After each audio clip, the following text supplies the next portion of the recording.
54321 Love YouTube. What's goody? What's goody? What's goody? What's goody? What's goody? Sports guys, your man, your host. Dub J back at it again with another one. Episode 26. You guys see the thumbnail, and that's what we're gonna be doing. Okay. So straight business today.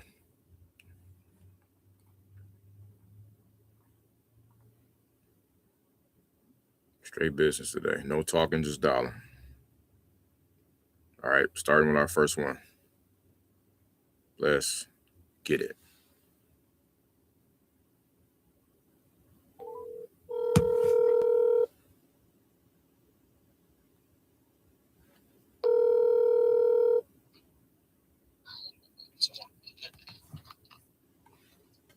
Hey, Janet. Oh, let's call back.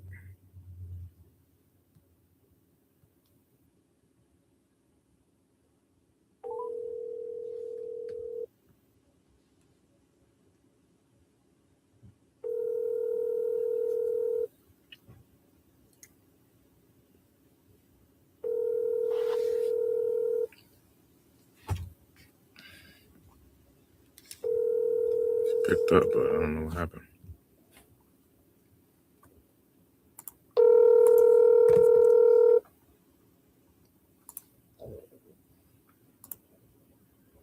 Hi, this is Janet. Leave a message if it's important. If I don't call you back, you know why. I have been calling her.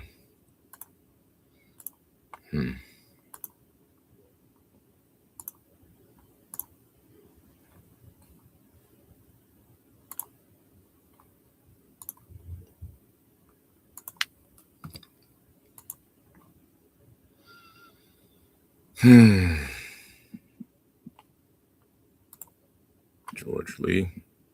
Got one in Michigan. Next. Let's go.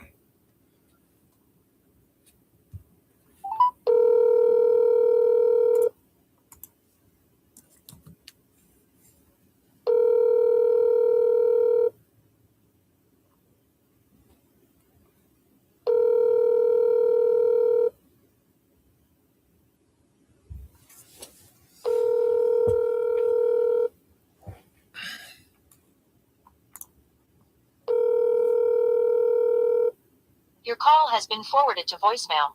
The person you're Double tap.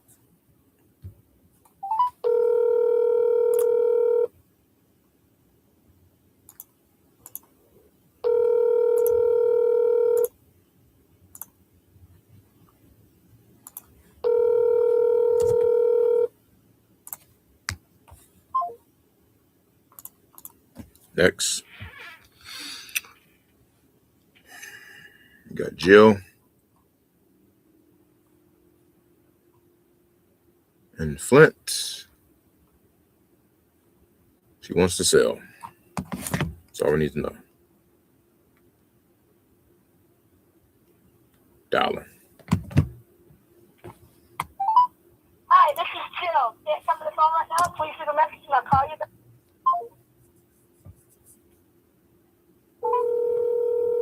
Double tap.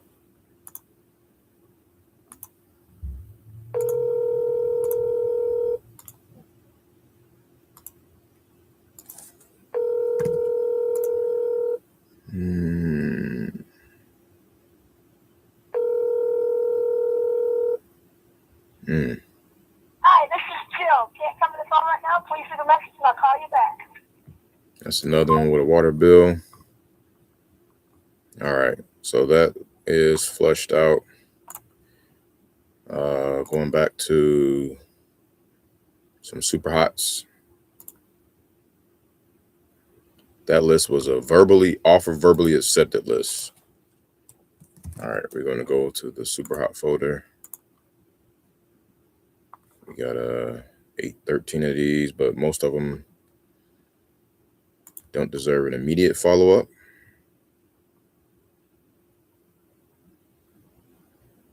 Nope. Next. Carlton. Dang, I keep forgetting to call him in the evening. We'll call him again anyway.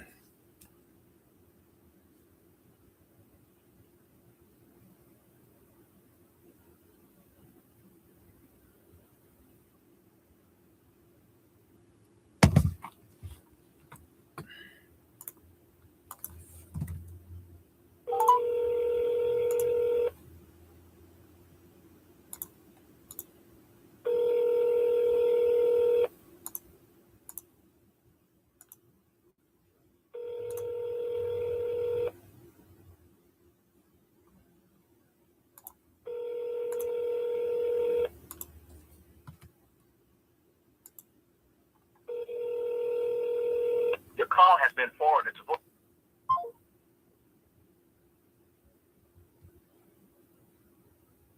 Next, we got Jeff in Arkansas.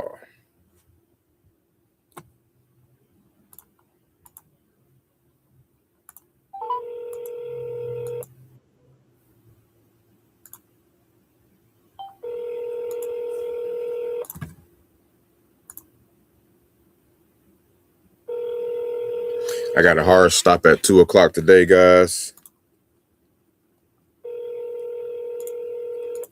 All business today. Sorry, I can't drop any in-between nuggets. Hello, you reached Jeff Gifford. I'm unavailable. Maybe here and there, but I got to get through the day. Got some stuff going on here. All right, so moving on. We 5 calls in already. It probably ain't even been 5 minutes, 6 minutes, 7 minutes. All right, next we got and we got walkthroughs going on in the background too. Oh, I need to hit my man up, the buyer. This is a buyer call right here. I sent him about 9 properties. So, hopefully he likes at least 1 or 2 or 3 or all of them. Let's see what we got. Oh, I'm calling the wrong number. Hi, please leave a message and I will return your. That's the wife. It's my bad. I think I was supposed to call. Where's the note for Carlos? Dang it, where's Carlos? There we go. I need to put his number in there instead. Okay, here we go.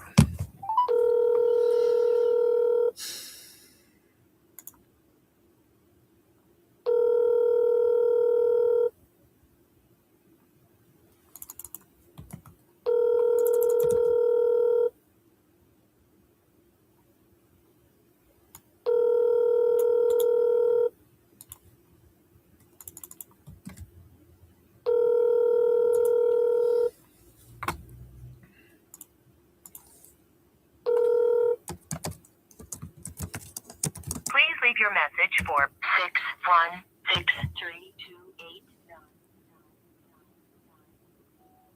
Carlos, what's going on, my man? This is Winston giving you a shout back about those properties I sent over, the 03 and the 07 properties. Just wanted to check in and see if there were any real-time questions I can answer here. And if you even also received them. I never got a confirmation that you received them. So give me a shout back when you get a chance. You can text me here as well. 313. Thanks. Take care. All right. So that was a buyer call. All right. Moving on back to our super hot folder.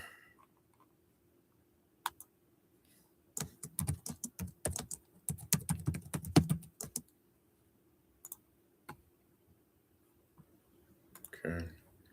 We got Michael in Muskegon.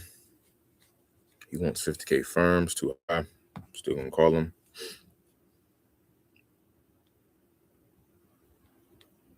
Probably need him at like 30, 25. Unless he's in outside the Heights, then maybe that's good.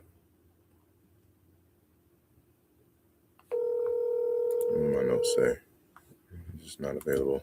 Your call has been forwarded to an automated voice messaging system. Yeah, that's too high. I'll send him a text. Hey, Mike, give me a shout. Thanks.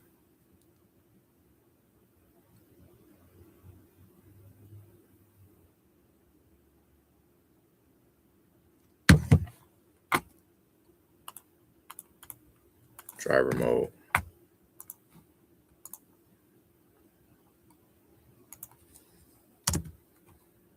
All right. Next, we got Ozzy and Super Hot, though. I don't know why he's in Super Hot. I'm about to take him out, though.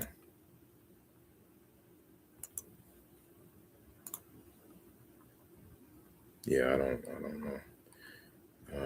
I think something around the corner sold for like 60 or something. That's probably why. But I should have had a note in there.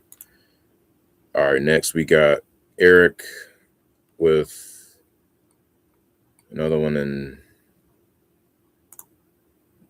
Muskegon, 6th Street. I think he want 35 for his. I can't do 35.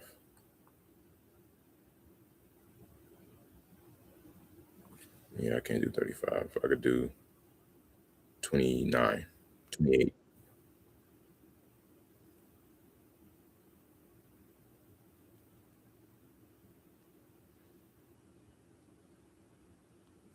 Eric, let's go. Please leave your message for 231. Double tap. Please leave your message for. All right.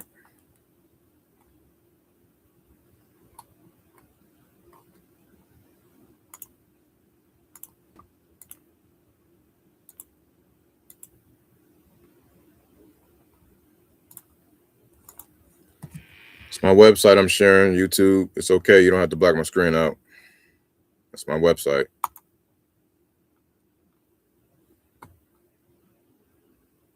I own the rights to www.propertysaleeasy.com. I own the rights to www.propertysaleeasy.com. Unblock my screen, please.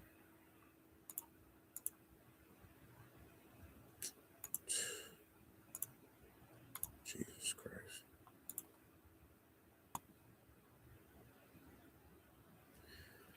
What's up, Tasa, if I'm saying the name right. Sorry if I'm saying it wrong. On these sessions, 25 is $25 a day. We're shooting for $25 a day, 12 contacts, 6 offers, 3 contracts.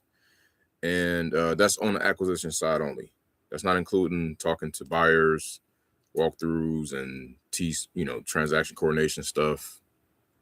None of that is included. And then it's only in this live session. These live sessions last between 2 to 4 hours. If it's an 8-hour day, double it. Actually, if it's an 8-hour day, try to get like 60 to 70 calls, handouts, leads. Now, when you're talking about cold calls and prospects, I don't do that much anymore, but you can crank out. I used to crank out like $2,200, and that was in a 5-hour day on a Triple I and Dollar. So Mojo Dollar, I used to use that a lot, and it's still pretty solid. But yeah, hope that answers your question. Hit me up though. IG, let's collabo. JV, all that good stuff. I have nothing to sell you as of this video at this moment. I do plan on building out a school community. It's gonna have like a free version, and then with some paid stuff inside, all of that good stuff. So, all right, we got who was that? We just called somebody in Michigan. Let's keep it going.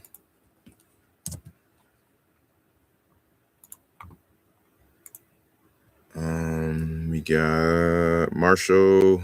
Oh man, that's tough. Marshall, I hate to backtrack, but I verbally locked this one up, but I locked it up too high. Just being real. And he hadn't signed the contract yet. I actually voided because it was a 5-pack. He sent me a 5-pack, and I didn't want to do those other 4. Now this 5th one is in question too. So yeah, and the agreement's been sitting in his inbox for like 2 days, and he still didn't sign. So I'm canceling that. I'm voiding that out, and I'm gonna give him a call back. Not right now though, but yeah, that's too high. That's like 10 grand too high. 10 grand out there is a lot of money. That 10 grand is like 30 grand out there. So we're gonna move on to the next.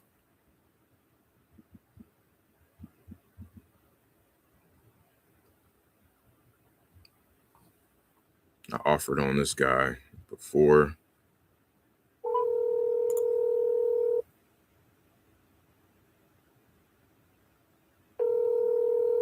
Oh, I thought this was that. I thought this was the 35K. Well, okay. Got another one. I need him at 30. He's on 6th Street as well.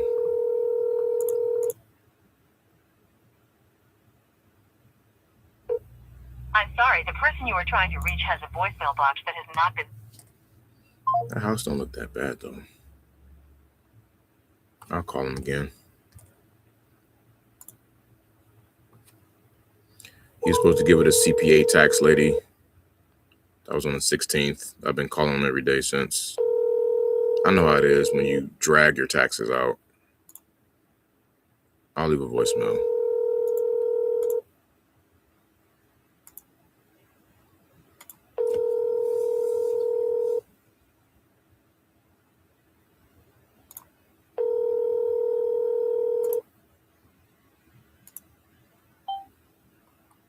I'm sorry, the person you are trying to reach has a voicemail box that has not been set up Oh, yet. okay. Please try your call again later. Didn't even hear that last time. All right, just shoot me a text. Hey, Dave, give me a shout. Hey, Dave, give me a shout. Thanks.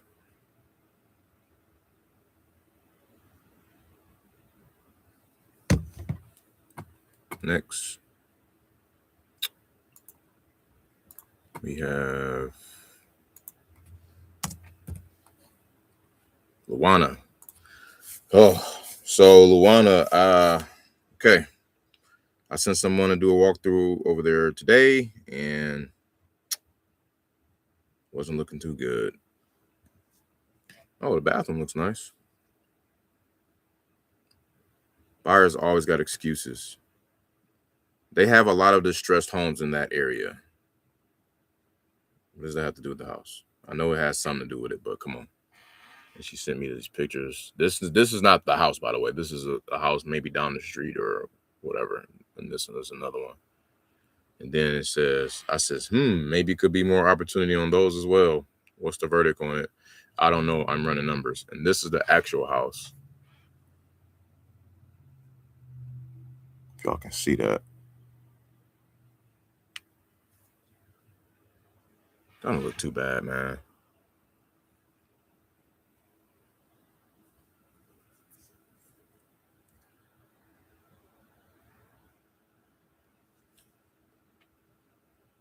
This is what hurts though. The backyard. Look what's in that backyard. Big old vacant commercial building. That kind of hurts. So I'll save Luana for later once I hear back some more feedback. Ingrid. Okay. Another one that's on the back burner with her tenant. We just gonna dial. Less words. Just dialing.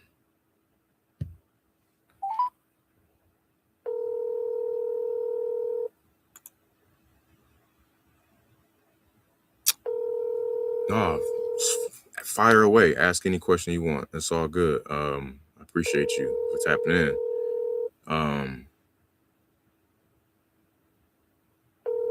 Yeah, no, you're good. So just reading your question out in my head. But call has been forwarded to voicemail. I do one channel now. I used to do cold call, but now I just do text, SMS. That's it. All SMS. And not me individually texting, but got a workflow, a system. I use REI reply, which is a form of GHL. And I'm in 6 markets, but I've recently done 4 markets at the same time for the first time. And that was last summer. I cranked out, I basically loaded up like an average of 4,000 to 6,000 records per market. At most, it was like 8,000. One of those markets was like 8,000. And I was texting every day. Well, 6 days out the week. Hold on, let me just pull this one out real quick. 1 second. That was Ingrid.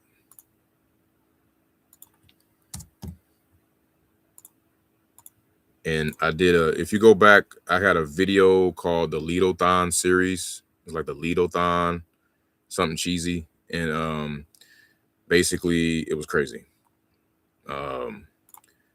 Normally, without doing that, I would pull in about, on a bad day, maybe 2 or 3 leads a day per session. And it was like it's a 6-hour campaign. Because you can't text all day. You can't, you got compliant issues and stuff. So, and you can send out 100 and dang, I forgot some of the rules already, but I think you can send out 180 messages per number per day, something like that. It's changed. It's changed now, but anyway, I was cranking out that and getting about maybe 2 to 4 leads a day for one market, and then I turned it up, and oh my God, I pulled in about 8 to 10, 8 to 12 sometimes leads per market per day. So I was pulling in like 23 to 33 leads per day, cranking them. And today is a result of me still calling on those leads. I want to say I've called every lead now since then, though. I have, between me and some of my AI following up, and then like the VAs that I had in place to make offers on, or offers to, or the VAs that I had in place to help me make offers. They followed up as well. So it's just a matter of still nurturing those and getting deals out of those. If that makes sense. Okay, we got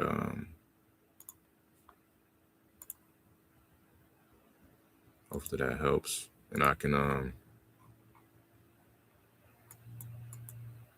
give you a little bit more detail on that if needed, and even help around on that. 50K, non-negotiable. Oh, I remember this guy. He that same guy. Leave a message. I'm calling you every day, bro.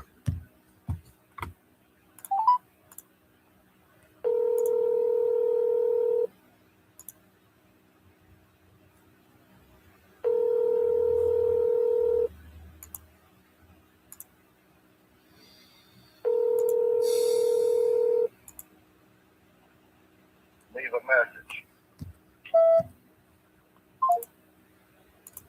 I think today is the time to leave a message. I do it usually every 3 calls. I leave a message.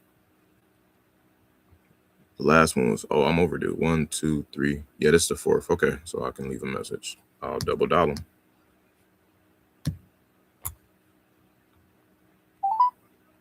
This time it's about to be like, I'm about to go for no on this message.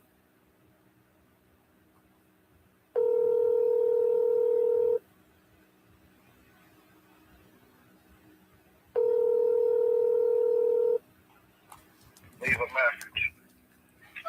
What's up, Dave? This is Winston, man. Hey, I just need you to tell me no on that property on Barker Street, and I can stop calling. Let me know. Thanks.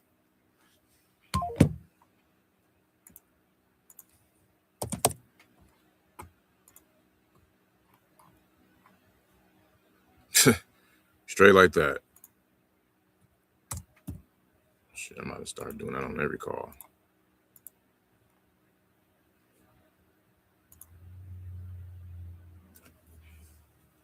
Gary, oh my God, I can't do nothing with this. This is title issue. Another title issue. Take this out of super hot.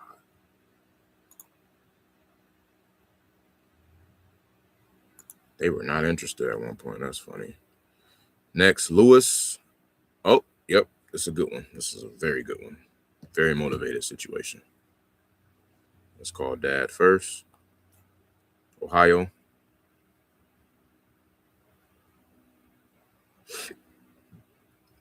I got 3 calls out of this one record I need to make. The dad, the son, and the buyer. The son told me that the buyer had passed away because he knows the buyer, which is kind of scary because I was just talking to him. And he bought my last deal in Ohio for $17,500. Your call has been forwarded to voicemail. The person you're trying to reach is not available. Sorry, he bought the deal for $100K, but I made $17,500 on it. Okay, so he didn't answer.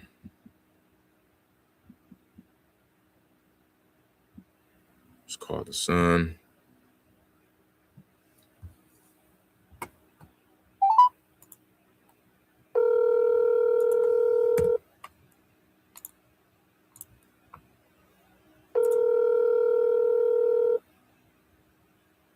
Your call has been forwarded to voicemail. The person you're trying to reach is not available. At the tone, please record your message. Send him a text.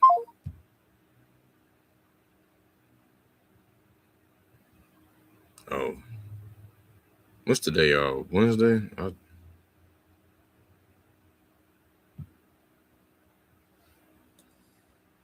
Hey, Lewis.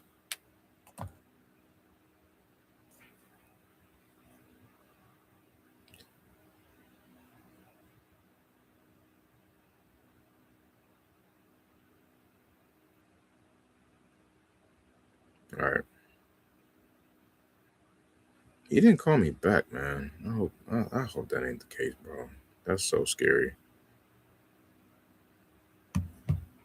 I'm calling the buyer now. Telephone number 93792666233. Oh my God, man. It went straight to voicemail. I was hoping that wouldn't happen. Shit.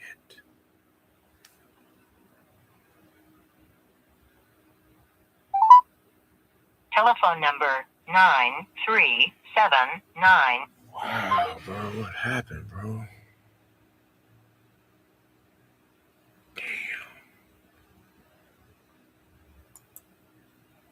Like, what is going on, man? That's crazy. He was sounding like very upbeat and everything. Like, I don't know what happened, man.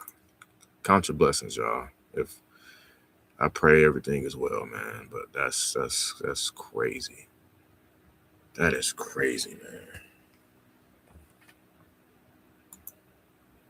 man. I've seen it all in this space, man.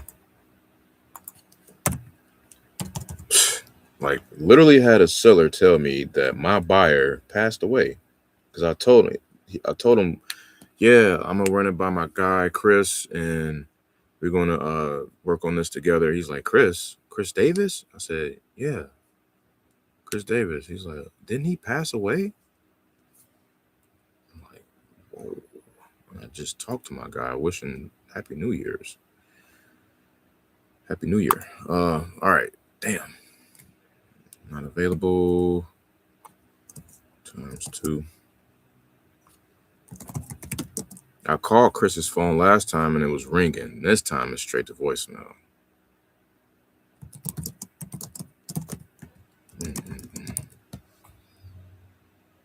I can't get over that. For sure. Hold on. Let me dial this quick number, this next number, then I'm gonna check the chat again. I see you there. Give me 1 second. Push this one out to next week, or no, I'll push it out to Friday. Call them every couple days. Okay, the next call, and then I'll get in the chat. We got Dan. Oh, this is a buyer. Weird. Okay. I have them in super hot. I need to take them out. Okay. Promise I'll answer your question. Let me pull up Royal Oak real quick. Royal Oak, Michigan.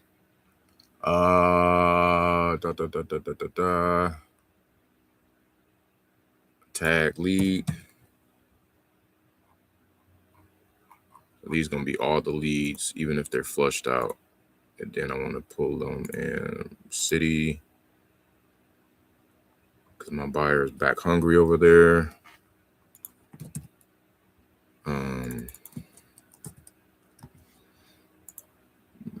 Royal Oak. And we got, oh, just 17. I must have flushed them out on and untagged them. That's what happened. I had way more than this. So these are actually probably still live. So that's cool. Okay, so let me dial this one, and then we're gonna tap back in on the chat. This one sold. Dang it. Let me just see if he got any others. You never know. These are all landlord buyer or sellers. 635. Jacob. All right, chat.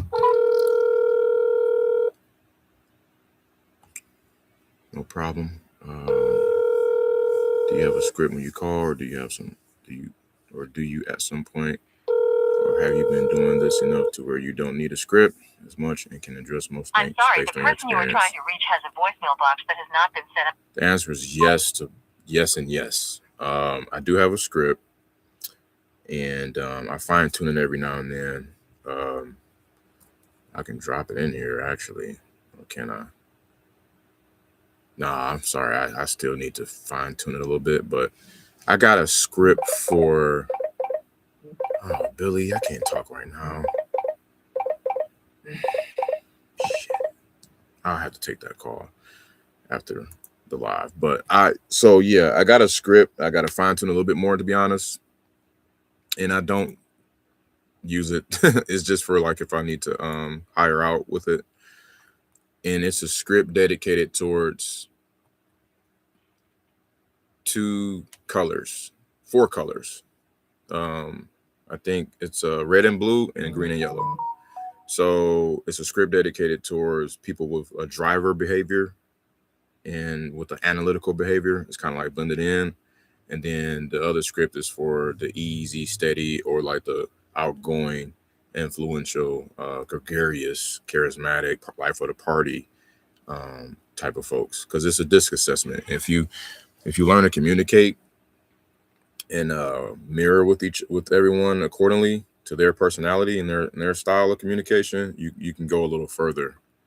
But if you are the life of the party type of guy, you talk too much, but you're talking to a driver that's like straight to the point and wants results, and that's it's gonna crash. So you got to have a script for kind of like all 4, but I just blended it for like 2 and 2. And then like at the same time, I just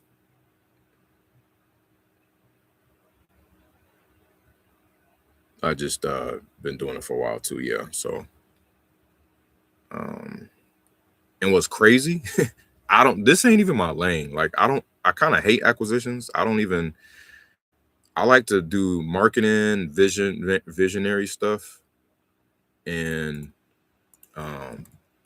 be behind the scenes, be up in the helicopter looking down to move the pieces, you know.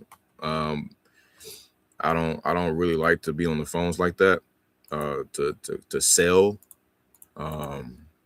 But I know that it's needed, and I need to keep myself sharp, so I do it. And also, you're 100% of you. So if you try to delegate this important role, you know, especially like outsource it to a VA or someone overseas, then it's only going to be 25% as good as you, or maybe half, maybe. So you know, you got that part. So you have to bake all that in. Let me call this next one real quick. Make an offer. I didn't make an offer on this. Are you kidding me? Oh, this is a big house.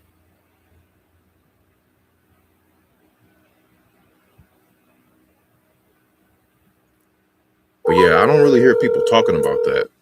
A script for every type of personality. I think that's important though.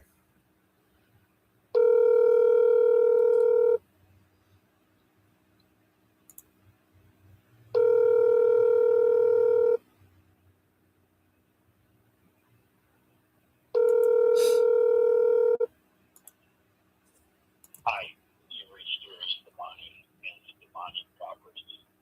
Please. He sounds like, is he a property manager?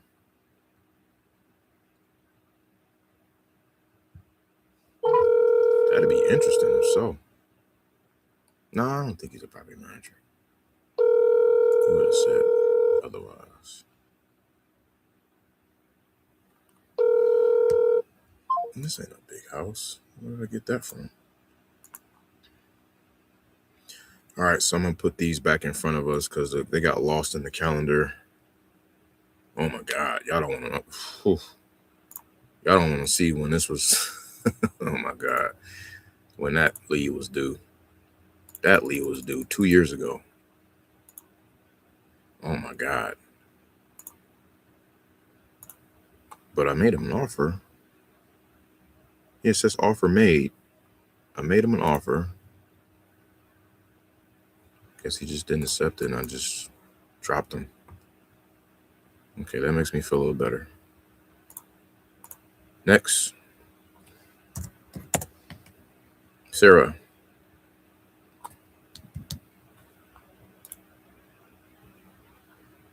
No, she's not interested. That was 2 years ago.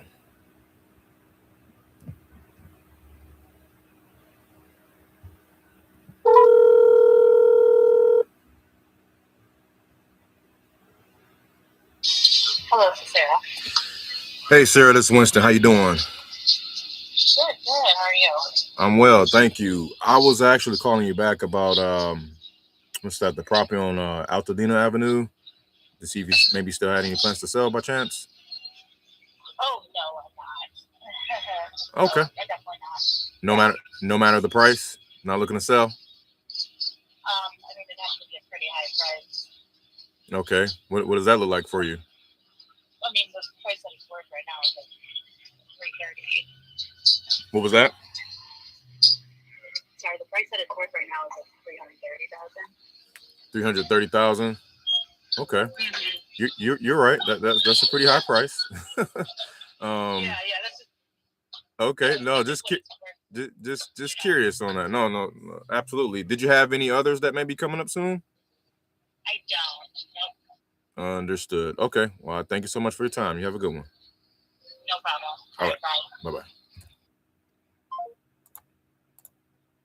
Yeah, I'm exit stage left on that. Let's see. The numbership on that is like, I guess I could have made the offer still, but yeah, I should have said 250.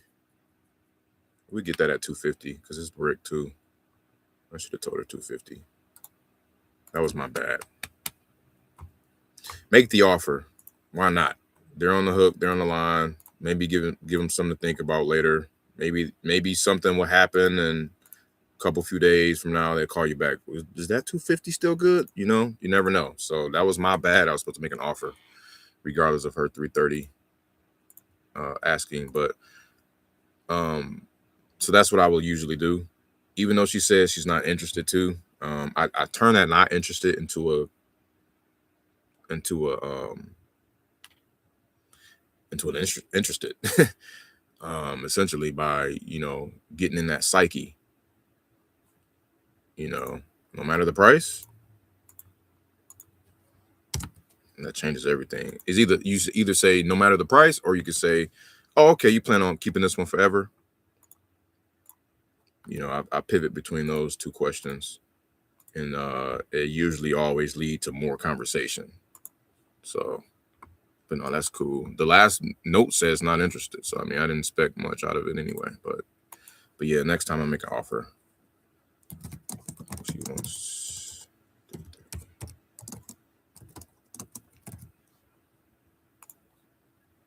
Yeah, so.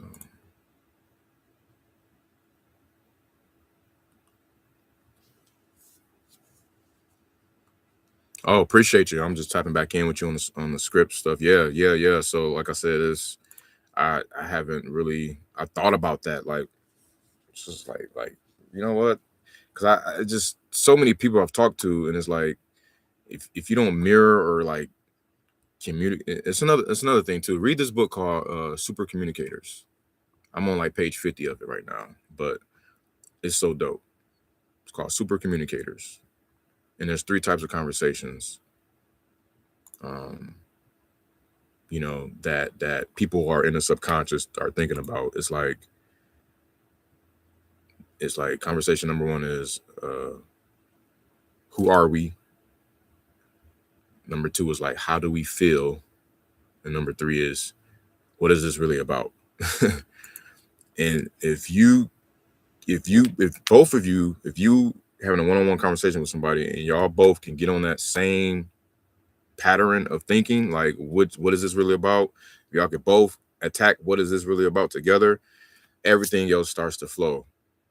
And like both brain, the neuron cells, like the patterns start, they're like squiggly lines in both of our heads. But as soon as we both align, it's a straight line in both of our heads. And then like everything else starts to flow.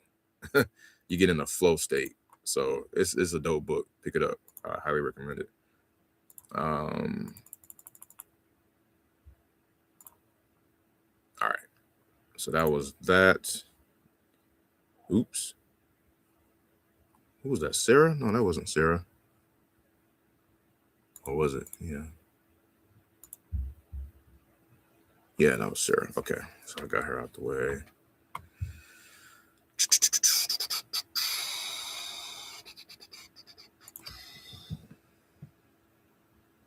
All right. Next. Todd would sell for the right price. Oh my God. Oh my God, bro. Never responded to this person. No, well, I'm sorry. I called him 3 times and just never got a hold of him. So I bet if I call and he says not interested, not selling, and I say once again, okay, no matter the price, he's probably going to say, well, what are you offering? Or, and then I can go into my spiel if he answers.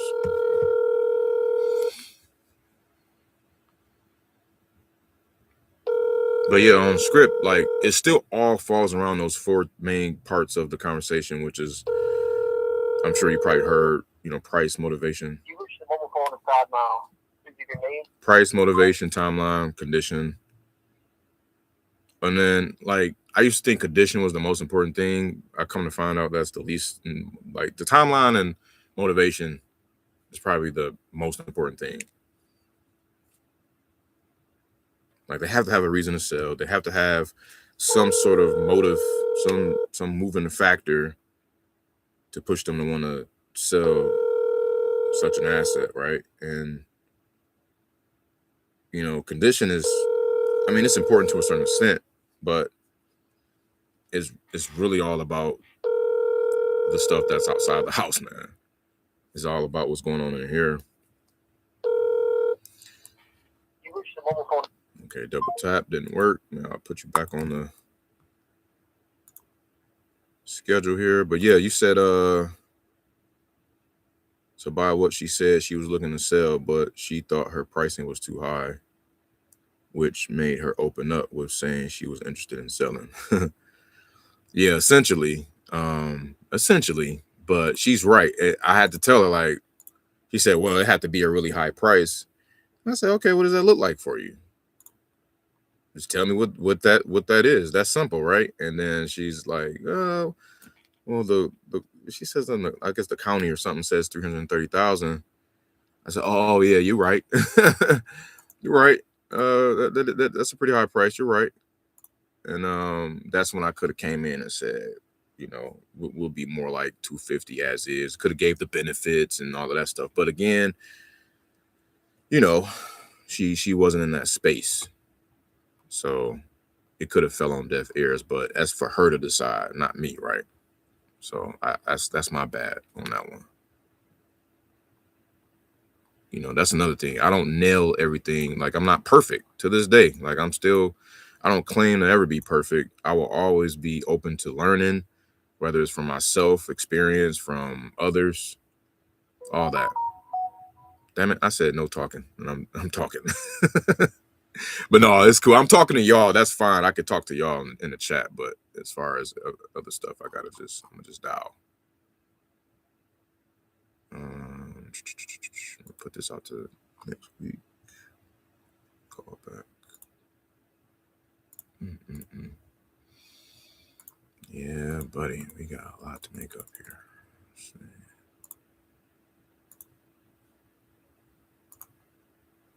All right, so we 12 calls in Michigan, 1 in Arkansas, 1 in Texas, 2 in Ohio. 1 contact. Should have said 1 and 1 buyer. It's supposed to be 1 offer too. I messed that up. How about this? I'm about to text her. Why not? Bump it. So I gotta get this offer out. I'm itching. I'm sorry. I just gotta send it. I wouldn't really recommend this, but I'm doing it. 9183.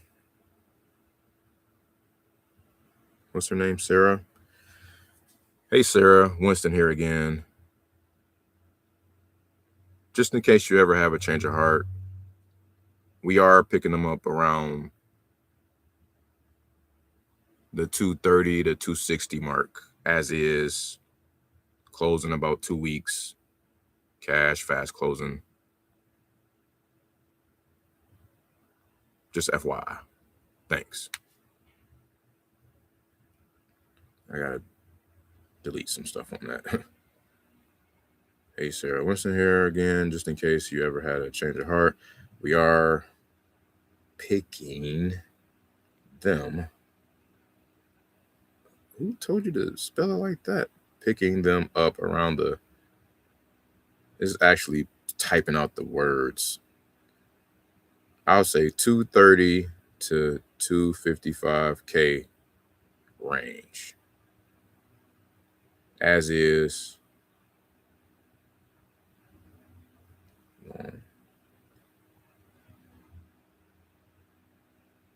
Long as it's not too rough on condition. Closing in about 2 weeks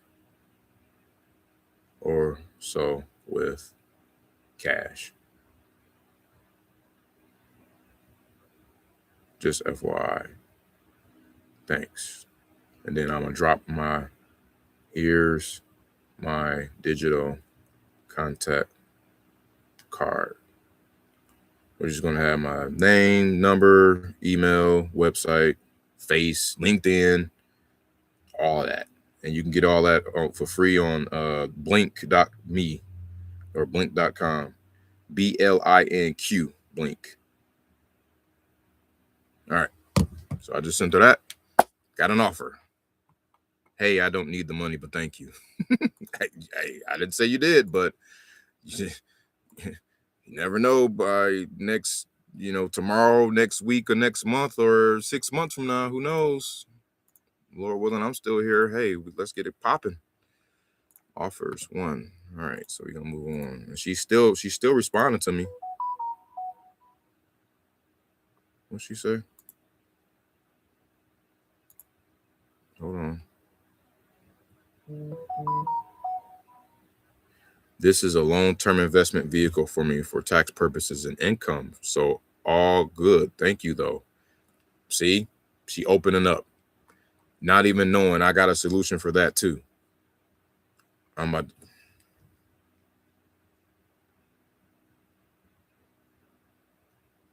Oh yeah, nice. It's funny as I have a solution around that as well.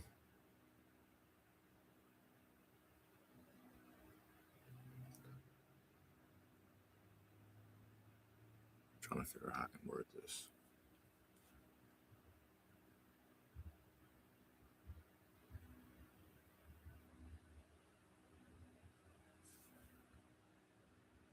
No, I'm about to send a voice message on this.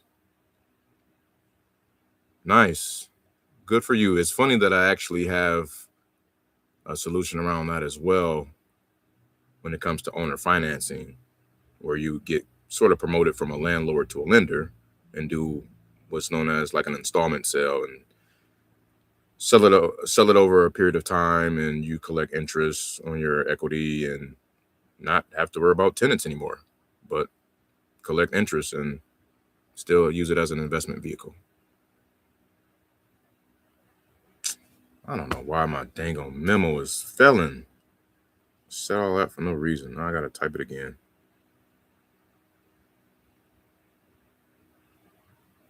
Sorry, y'all. One more time. Nice. I've actually worked with homeowners in the same situation. Essentially, they're promoted from landlord to lender and sold their property over a term or a period of time, collecting interest on their equity through creative financing.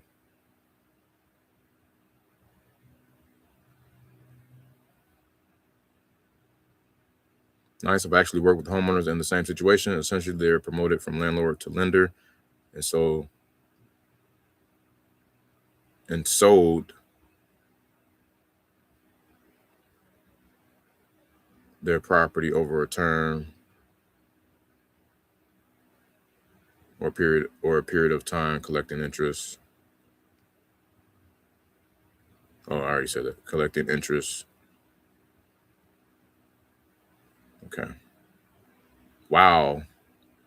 Collecting interest on their equity through creative financing.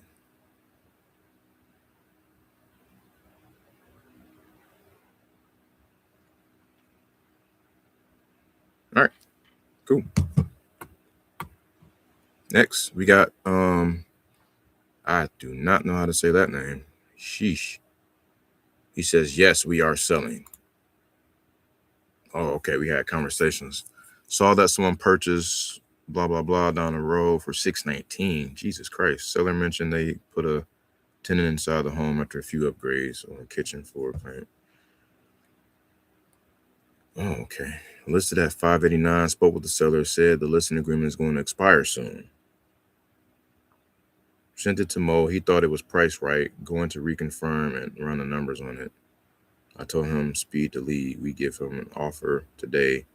She may pounce on it. This is hot. And that text, Sarah just said, nice. Okay. So, hey, let's keep her in the hopper, man.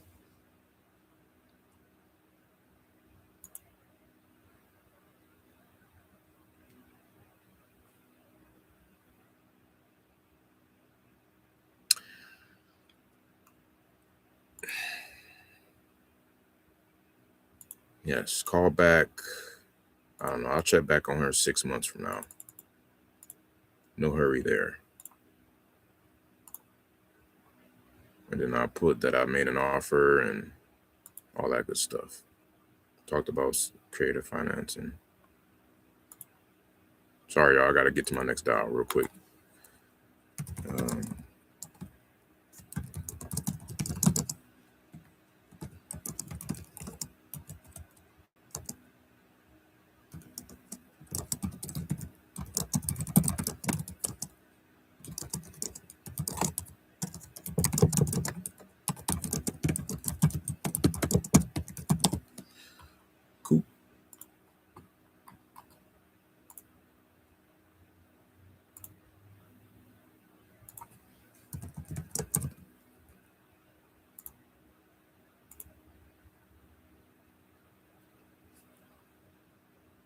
One thing we can also do is turn the seller into a lender. All right, by if they sold their property cash, you can have them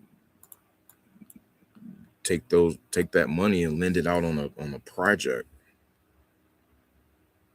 so it doesn't sit and deteriorate or depreciate. All right, 76094. Okay, I don't even remember. I'm calling this one live. Let's see.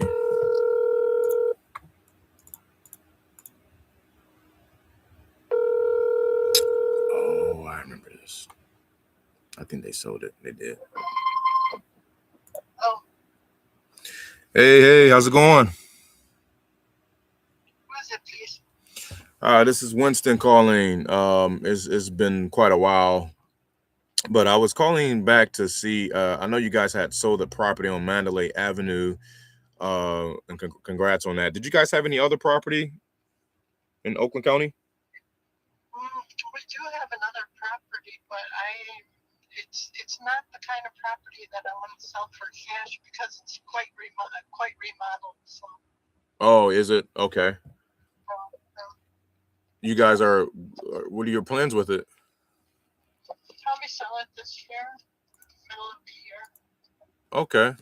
So you'll be I listing it? think you guys offer like 70% of Zillow and these other sites, right? Well, it depends. I Something like mean, that. it depends. If it's turnkey like that, not necessarily. So I'm sure it could be higher because that accounts for usually like repairs and the cost to sell it and all that good stuff. So the numbers could be different on this one. Okay. Well, when it gets closer to the time, I will keep you in mind. But we haven't decided yet if we're going to list it on the market or how we're going to sell it. So I understand. I'll let you know. Sure. Yeah. Okay, You could just shoot me. reaching out. Of course. Yeah. Just shoot me the address and price, or, and I can always give you a quick evaluation on that as well at any time. I can give you the address right now if you want to look it up, and it's up to you. It's up to you. Sure. Whenever you're ready. 37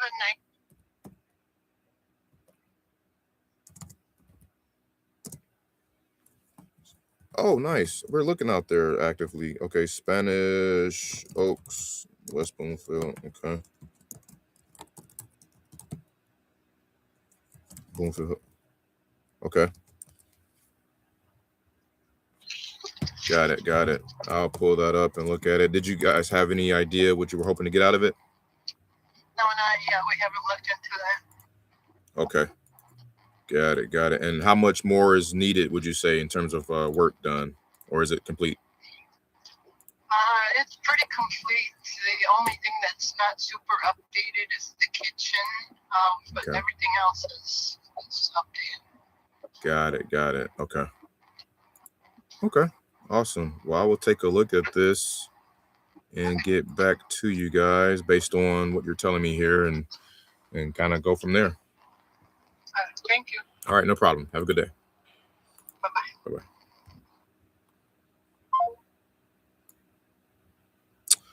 Okay. All right. I needed to get a price though, but that's all good. She shot me a really good area. If y'all know, West Bloomfield Hills in Michigan.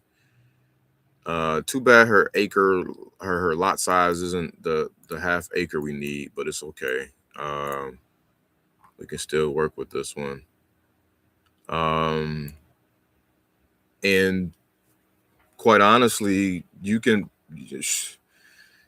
purchase for sometimes even 85% of Zillow, 85 or 80% of Zillow out there, and minus some little repairs here and there if it's not that much that's needed, and then sell it to a turnkey landlord buyer, or try to do a novation agreement.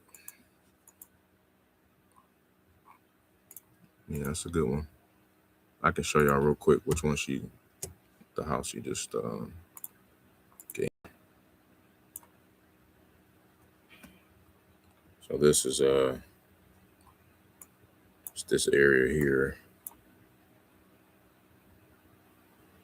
The kitchen needs to be remodeled. Look at that. Nice block. That's a skinny road. Look at that.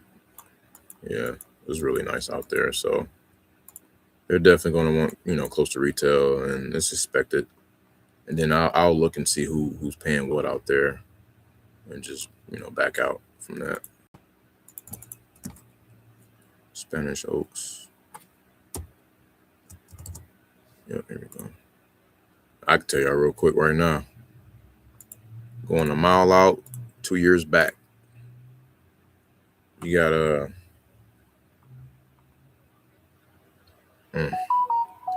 only 6 buyers, which one of them is a landlord, and he paid 3.5 million.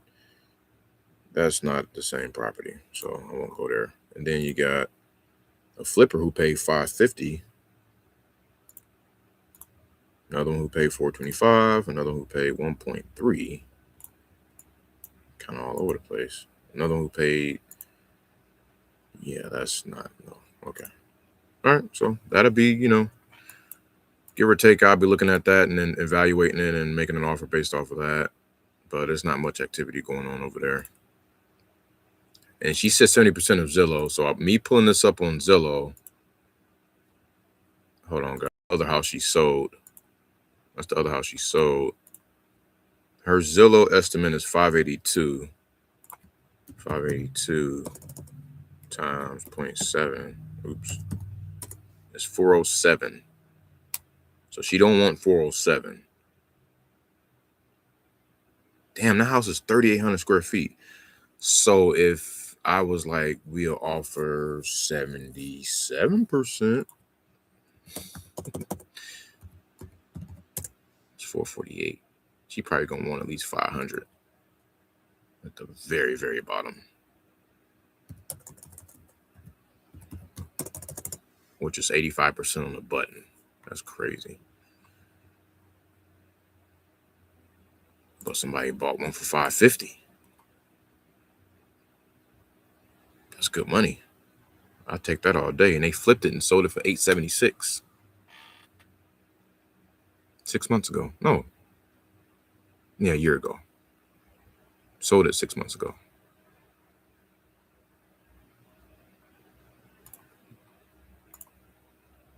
Not too bad, not too bad.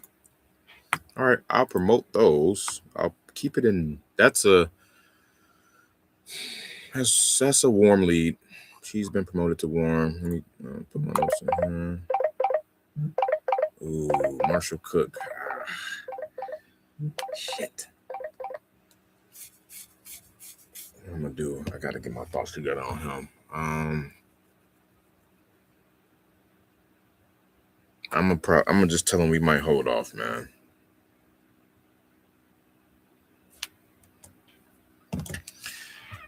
Hey, good afternoon, Marshall. Hey, Weston, how you doing? I'm doing fine. How about yourself? Good. I looked at that purchase agreement, and in paragraph number 5, it was saying something about you have to have the insurance. You wanted me to provide for insurance? Paragraph number 5, insurance. No, you don't provide any insurance. No.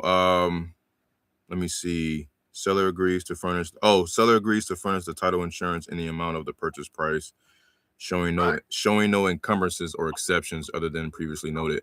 No, this is just saying that we wanted you to make sure that you, if you sell the property, that it's a clear title, that there's no liens or no encumbrances or no past due water bills, anything like that can hinder the title itself.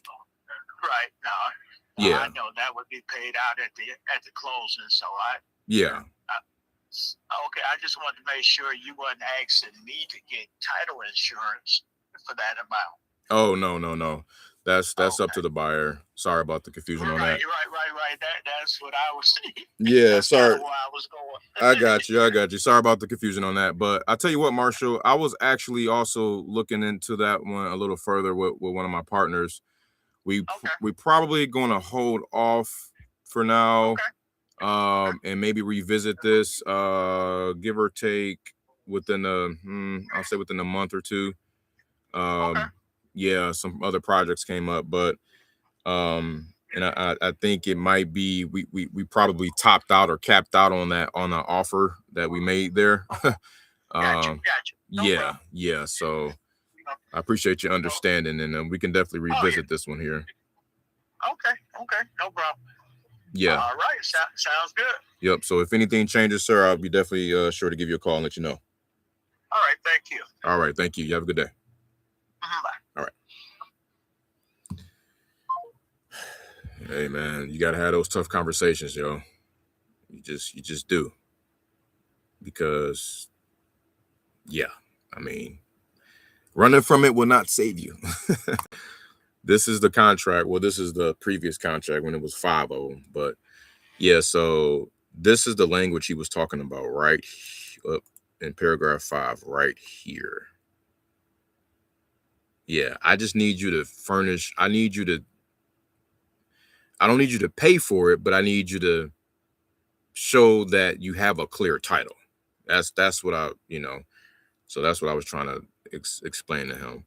But I had to void this out because that's just, yeah, I don't want to have a dispo nightmare.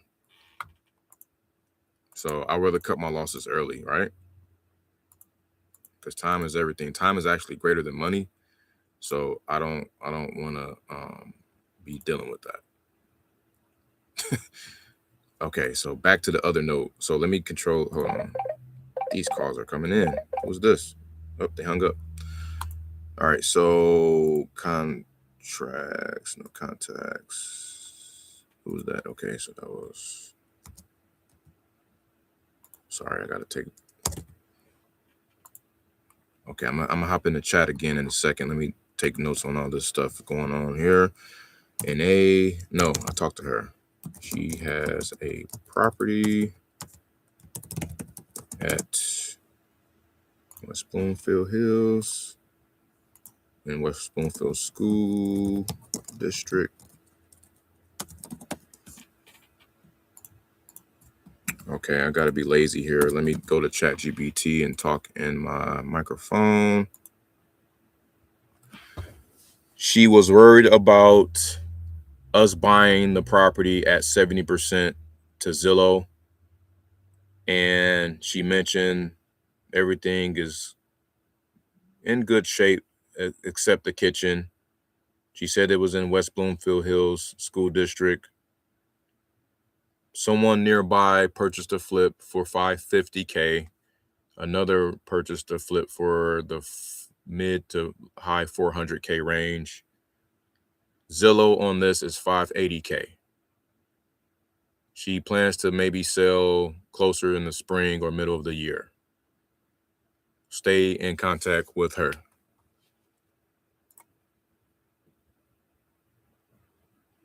All right, so I just put that in ChatGPT on the dictation mode so I can copy that, put that in the notes section. All right, and then save, and then we're going to follow up with her in say about 2 weeks. Because the thing is, I don't want to give her a number. You don't want to give them a number when the timeline doesn't match. You know, especially if they didn't give you a number. So, okay, I digress. Let me go here and bump this up to March. She was due March 26, 2025. I can just hit one button, fast forward to a year later. That's crazy. All right. Save. Promote that in warm. Okay. Next, we're going to make a call, and then we're going to holler at the chat. Sorry, y'all. Oh, somebody called me from Arkansas. Who was that? Who was that? Let's pull them up. That's my missed call I just had.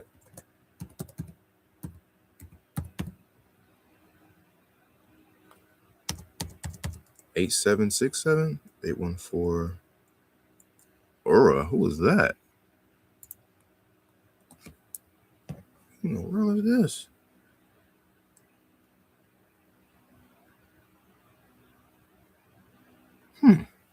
Oh, she called. This is a wrong number. Yeah, this is a wrong number, but I'm about to call them anyway. I love these. These are leads too.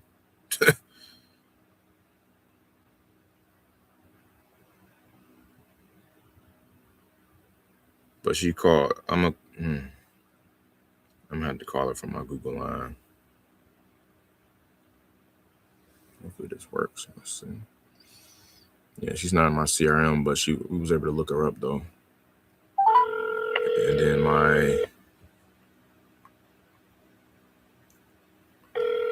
my AI responded, auto responded, and said, "Hey, I just saw that we just missed your call. How can I help?"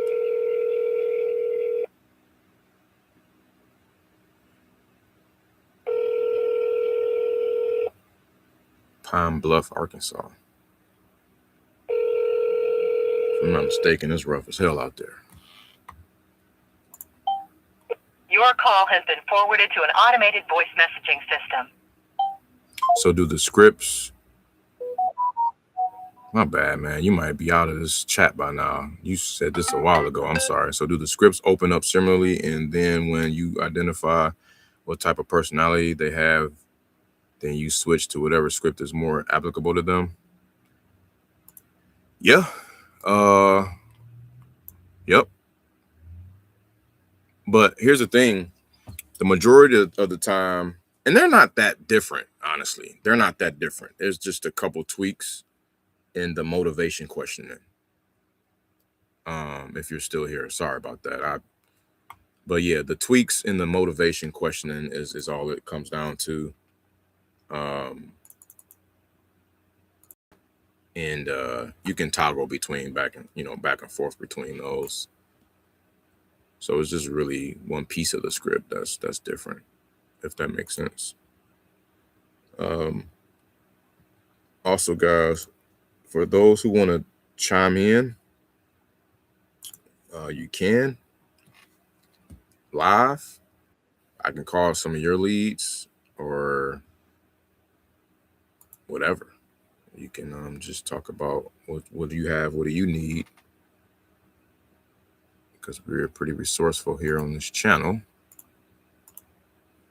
We collaborate, so you can hop in there, join me live here.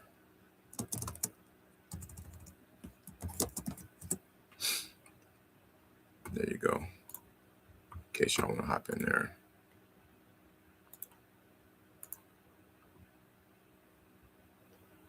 So I'm right here.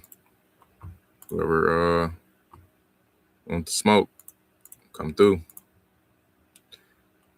Virtually pull up.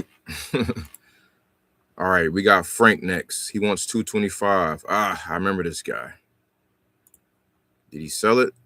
He sold it. He sold it for 206. Wow, he sold it to the neighbor. Damn. Yeah, I offered 180 on that. Good for him. We're gonna call him anyway and see if he got something else. The party don't stop when they sell a property, as y'all can see.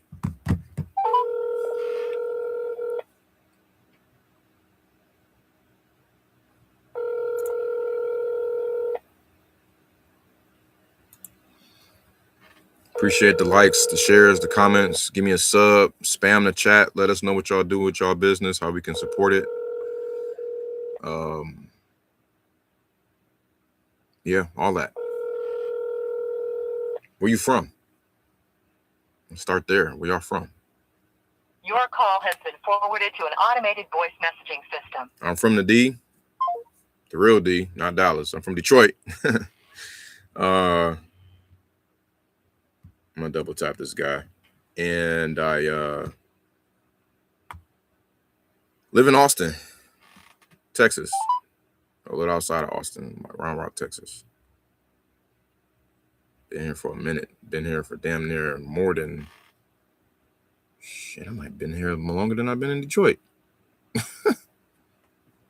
About the same time I've been in Detroit. I left Detroit when I was 18 years old to go to Michigan State. And then, been in Texas for 18 years. Can't make that up. Old young man.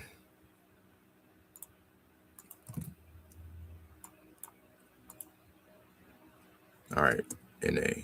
Moving on to the next.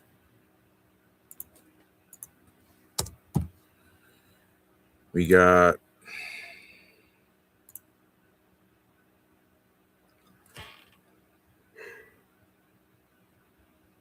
$400K. It's remodeled and clean.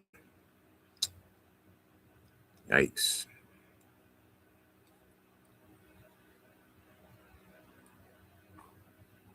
I'm gonna just see if he got something else. That sounds like that's too high.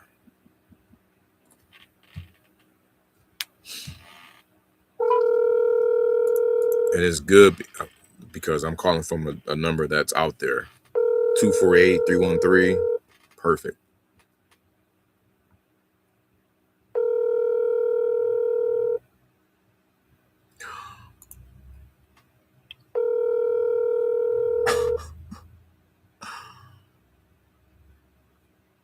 I know you effing lying. He sold Your it. call has been forwarded to voicemail.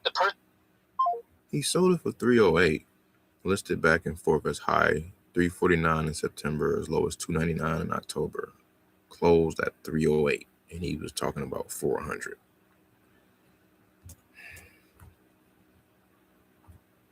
Your call has been forwarded to an automated.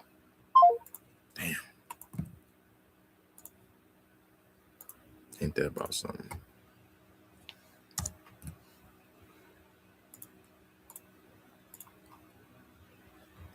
All right, next, Stanley. 450K non-negotiable. Guess what? Still calling you. I don't care about none of that.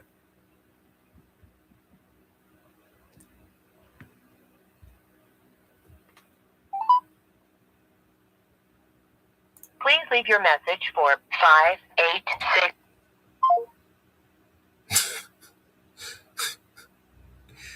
Meanwhile, Zillow 235-900.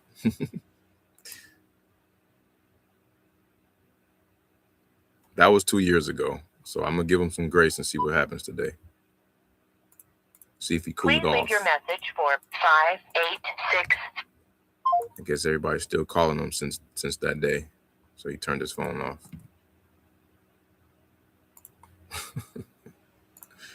That fool said more than double. Cash me out. Next, we got like 8 more in this list here. So we got Kevin.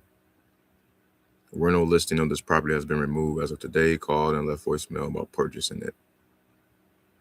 Please communicate through Zillow. Happy to give you information there. Okay, let's pull it up on Zillow. I remember this. It looked nice on the inside. It looked trash on the out.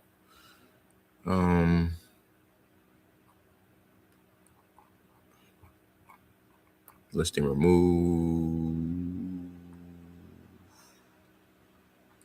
I don't know. I don't know what happened. Let's give him a shout.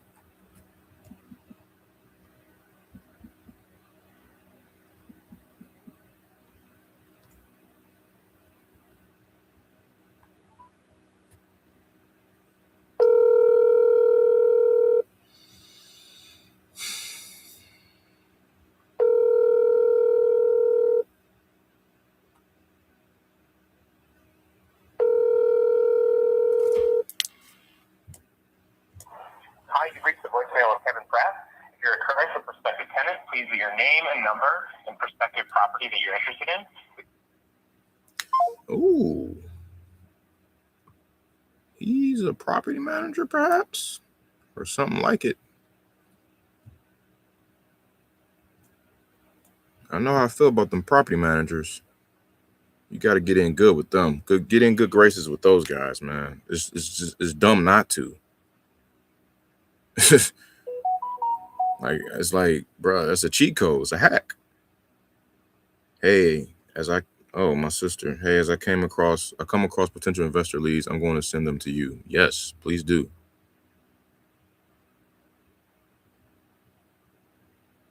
On live again.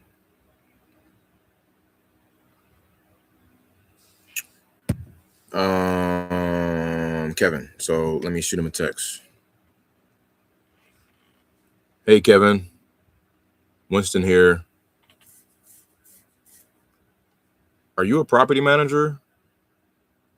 Do you have other properties that could be coming up for sale potentially in Oakland County or throughout Oakland County? Thanks, Winston.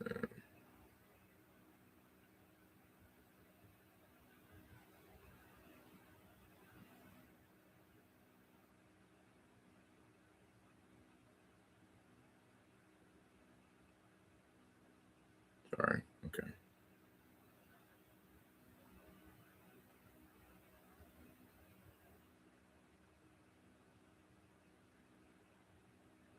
That could be coming up for sale.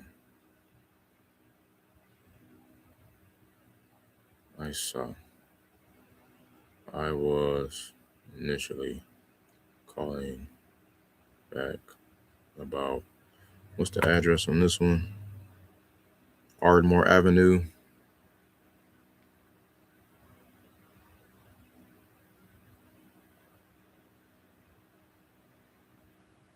All right, so I sent him a message.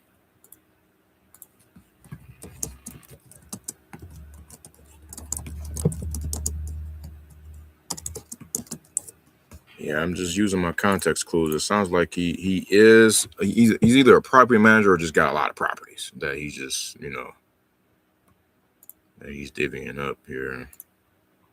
So I'm gonna tag him as such, just in case.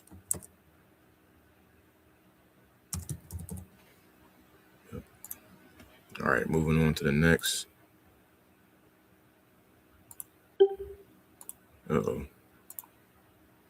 Yep, stay in the call. Where y'all from, man? Come join me, man. Hey, we got somebody here. We got Taser. I believe it's Taser or Tasa. How you doing? Hello, can you hear me? Yes, give me 1 second. Let me reshare the screen to reflect that volume to come in. All right, you there? I am. What's How are going you? on? How you doing, buddy? I'm good. How are you? Good. Am I saying your name right? Tasa? It's Tasa. Tasa, sorry. Okay. I appreciate you hopping in, man. Of course, I just seen the live, so I had to join. Nice, man. Yeah, so thanks for tuning in. What I do here is just make calls, make mistakes, make money, man. We just call in folks who own property or, single family, multifamily land. I got 6 different markets that I'm in here: Texas, Arkansas, Ohio, Michigan, Florida, and Cali. So how'd you get introduced into doing this? Man, it's been a little while ago, but I had saw some little infomercial on Facebook. I went to a webinar way back then, and they were talking about fixing and flipping. So I was really trying to get into that. And then they started talking about wholesaling.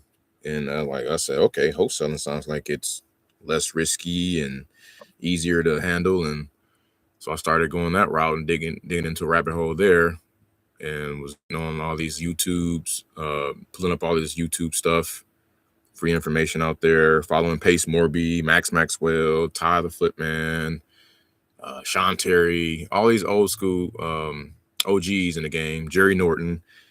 And yeah, man, just been kind of following their coattails and applying some stuff of what they've been teaching. And I was doing it part-time for the most part, like from 2016 to 2020, and then dived in full-time since then and been at it ever since. So from what I'm seeing, like from what I've watched so far, it seems like it's more so like a long game that you're playing in a sense, because at the end of it, I guess the commissions kind of make up for how much time you're putting in between, right? Oh yeah. You call your own commissions, really. Well, they call them assignment fees. We're not realtors, so I'm not a realtor, so I can't call it commission per se. But it's assignment fees, and you make that up however you can. It's a difference between you locking it up at one purchase price, usually as low as you can, and you selling it to a buyer who has cash, usually at a higher purchase price, right? So if you can get a house for 100K under contract, and a buyer will buy it from you at 110K, then you can make 10 grand. That's the simple way to put it. But the numbers have to work, right? So the numbers meaning, what is it worth after it's all fixed up, right? How much is going to take to fix it up, like the repairs and stuff, and then the cost to sell it and carrying costs, like all that stuff. So that's why, I don't know if you're familiar with the formula. They always talk about ARV times 70% minus repairs. You will hear that a lot in the industry. And what that represents is the ARV is the after repair value. So what is this house worth when it's all said and done and fixed up? Let's just call it, again, using easy numbers. I'll just say 300,000, right? Okay, cool. If a property needs $50,000 in work for it to be worth 300,000, then we have to account for that. But before we do that, we say 300,000. I'm just taking out my calculator, times 0.7 equals 210, and then you subtract those repairs. So 210 minus 50K is 160K. That's the price a buyer would need to buy that property at if they were running that formula, which is a very rule of thumb common formula. And of course you don't, but it's market specific these days. In 2026, you can't use that formula in every single market because it can hurt you or it can help you, honestly. It can go both ways. It just really depends on which market you're in. But and then another thing is, why would it be 70%? Well, 70% accounts for the cost to sell it. So like the flipper has to pay commissions when they sell it, right? They got to pay a percentage. They have to pay, some closing costs. They have to, if sometimes they use hard money lenders, so they got to, pay money on that, interest. So all of that is lumped into that 70%, and then their profit is lumped into that too. So sometimes they want to make 15% profit. Sometimes they want to make more or a little bit less. It just kind of depends. And then if I know a buyer needs it at 160, well, I have to make some money too, right? So if I want to make 10 grand, for example, then I need to get that property for 150, get it under contract for 150. So, and I'm not selling the house for 150 or for 160 to somebody. I'm selling the rights to buy the house for 160, known as a contract, an assignment agreement. So hopefully that makes sense, man. I know that was a lot. That makes sense. Yeah, it was definitely a lot to take in. I'm following. Yeah. So you get the rights. How do you get the rights to that house to then go give it to the buyer? Yeah, man. Through the purchase agreement. So I just showed it here on the screen. Let me see if I can pull it back up. It was at the that one there. So this is it's essentially this document. It's a 1-page agreement too. I didn't scroll all the way up because it has the address on there, but yeah, that is, and I can send it to you, but it's a 1-page agreement and that spells everything out. And line number where is it? I think it's 11. No, sorry. It's 9. Sorry. Seller agrees that buyer may advertise property and have access during reasonable hours to show property to others. So, and then I also have a what's known as a a buyer's acknowledgement form that tells them there's 4 ways that I'm going to probably try to make money. Like, I'm in this to make a profit. You know, I make sure that's clear, and I say I may even sell this to another entity before closing. I may choose to fix it and repair myself. I give all these options, but I make sure that they know I'm possibly like assigning this to another buyer, also known as wholesaling. So once you have that in there, you're good to go. But you got to check your local laws, because now they're coming down on this in certain markets like South Carolina. I don't think you can even do it in the whole state. Illinois, certain parts of Illinois, you can't do it. Oklahoma is another one. I want to say Pennsylvania. No. Philly, but not the whole state. I think Philly and some others, right? Oregon, Washington. Some others, like, you might have to disclose that you're wholesaling, which is cool with me. I want to do that anyway. But the other ones is like, you just can't wholesale at all. You got to have a license, and they muddy the waters with all of that crap. So I would look up Jerry Norton and follow him, because he's like the top dog on giving you updates around the different ordinances and laws and stuff around the country. So Okay. Also, like, I'm not so familiar with the housing market because honestly, this isn't my industry. oh, okay. But how has it affected, you know, things for you? Because people talk about the housing market, housing crisis, and whatnot. So does that kind of relatively stay the same for you because people need houses, people need properties, or like what does that look like for you? No, that's a good question. It's really mindset, but the interest rates being high and all that, right? It does have a huge effect on the buyer pool, whether you're an investor buyer, a landlord buyer, a retail buyer. You know, retail buyer being like somebody who's a family that's looking for their first home using FHA or something. But for me, though, personally, it's been a little tough, but I'll say the consistency can outweigh the noise. You feel me? Like, as long as you apply the consistency and maybe some, because, you know, you can be so consistent, but sometimes you also have to put a little bit more pressure on top of that, so that you can, you know, withstand the pressure of the market, right? So, and that's why I'm in 6 markets. I'm in 6 markets. I wouldn't highly recommend this I wouldn't recommend it for anybody, especially like just starting out. Maybe just start out with one. But, you know, I'm in different markets because in California is still a seller's market, right? Meaning the inventory doesn't last as long over there. It sells. Stuff selling pretty fast. They still get, you know, over asking price. It's kind of like back in during the pandemic when everything was high, right? Yeah. It's like that in Cali. But then in Arkansas, it's a buyer's market, right? For the most part, buyers get to choose. They're picky. Inventory is plentiful. That's why you can't use that 70% over there. You got to use 60% over there, minus times ARV minus repairs, or even lower sometime. So it just depends. You just got to kind of know your market and adjust accordingly.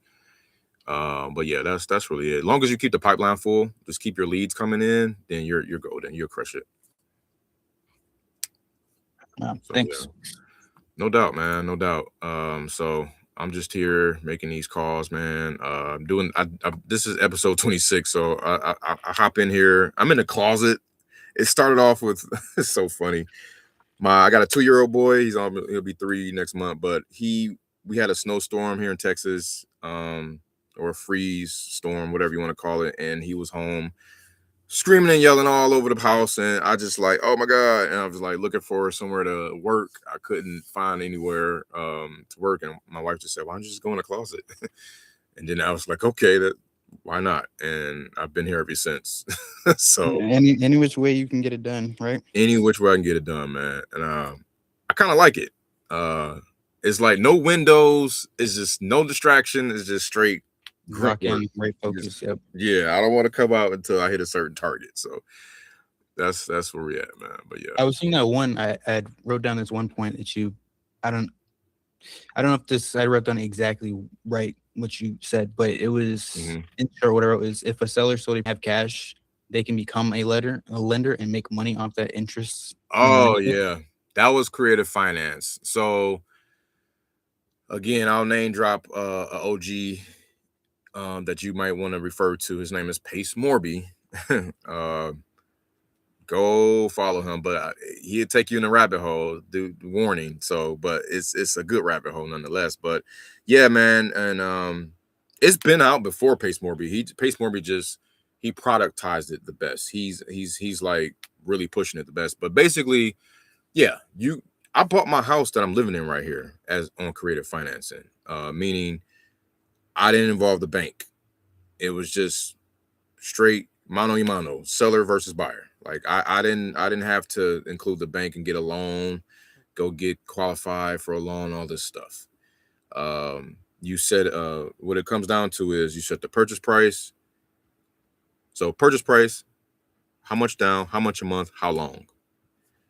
If you and the seller can agree on those 4 things, you structure it and you write it up and you go record it. You go to a title company, you just record it, and then a promissory note and a deed of trust comes out of it, and bam, So what I was telling that lady was, yeah, that's what we can do. Essentially, we can figure out a purchase price. We can figure out how much down you want. The monthly payment. And that's interest and all that stuff. It's just like a bank, but just not including the bank. So we can do that and be able to pay a little bit more. The purchase price can be higher when we're able to do that because it's spread it out over time, and it allows us to figure out ways to cash flow creatively too. So in a nutshell, that's what that was. But yeah, check out Pace Morby on that. There's some others out there, but he's the best, like hands down. In her like position, would that if she does that Mm-hmm. offset some of her taxes because of Yep. how much the amount of cash? Like, yeah, if she were to have that amount of cash and then do the creative finance method, that offsets the amount of taxes because then she's lending it and then making money off the interest. You got it, man. I gotta say, I'm not a tax attorney, not a CPA, not an advisor, right? But I know from experience that yes, she can offset all of that income. It's not like let's say if she sells it for $330K. Well, normally you'd be responsible for most of that purchase price, right? She doesn't live in that property, so yeah, she would be responsible for taxes on the sale of that property. But if she just collects a down payment and then like monthly payments, let's say she collected a $20K down payment and then somebody's calling back, and then she made collected $10,000 in payments, $30,000. That's what she's responsible for that year. Let me get that. Yep. You're good. All right, so Winston speaking. Yeah. You sent me a text. Yes, is this David? Yes, it is. What's going on, David? Yeah, this is Winston. I don't know if you remember. We spoke what was it, last week or so, about your house there on 6th Street. Yeah. Just catching back up with you on that. Okay. I got looking at it, and I've gotten a couple. I don't know why everybody's calling this time of year. Must show up on taxes or something. I don't know. But I'm not really interested in. I'll sell it if I can clear $52,000 in my bank account. Ooh, 52. So, yep. So that's what I'm letting people know. I got you. You got another house you can add to that? No. I mean, I'm not giving away for nothing. I don't even care if I sell it. That's everybody's calling me. That's the number I got. Okay. I think that's fair for both sides. I respect that for sure. I mean, somebody can make some money on down the road pretty easily, but yeah. So it is what it is. If that's too far out of your range, then that's it. We don't have to mess around with it too much. No, totally. I understand. I'm cool either way. I was just looking at one on 7 for $37.5, man. I don't blame you. And I'm even hesitating on that. I'm hesitating on that one. So it's kind of a tougher spot. today's world is freaking tougher anyway. So Yeah. I'm getting at the age to where I'm going to be selling them a few years anyway. So a million people's asking me. Yeah. No, it makes sense. 100%. I get you. If I keep the people there and rent, I don't care. I'll be making money each month. Not a lot because you know how rent There's goes. no motivation. Gotcha. Government takes it all. You're right. Anyways, okay. That's pretty much where I stand. Okay. Okay. If anything changes, I'll be sure to let you know, man. I got you. I'll be sure to let you know if anything changes, man. No problem. You take care, buddy. Yep. You as well. Thanks. Bye-bye. All right. No Sirski. Sometimes you just gotta walk away. I can't do that. I just had a buyer tell me that he just bought something in that same area for $29, and he just like, it just shut my hopes down. I was like, no, I'm not doing this because I don't want to have a dispo nightmare. I call them dispo nightmares. When you try to lock something up for too high, that's the worst thing you can do for everybody. For yourself, for the seller, and the buyer. It's bad. So the numbers have to make sense. They have to match. Otherwise, don't do it, man. Just walk away. So that was what that call was about. So before you call them, do you have those numbers basically ready? So you already know how to not necessarily negotiate it, but know what's good and what's not when they make that offer? Honestly, no, because I would waste a ton of time. I'll do it real time while they're on the phone. I got tools and stuff, and that I work with here that I can use real time.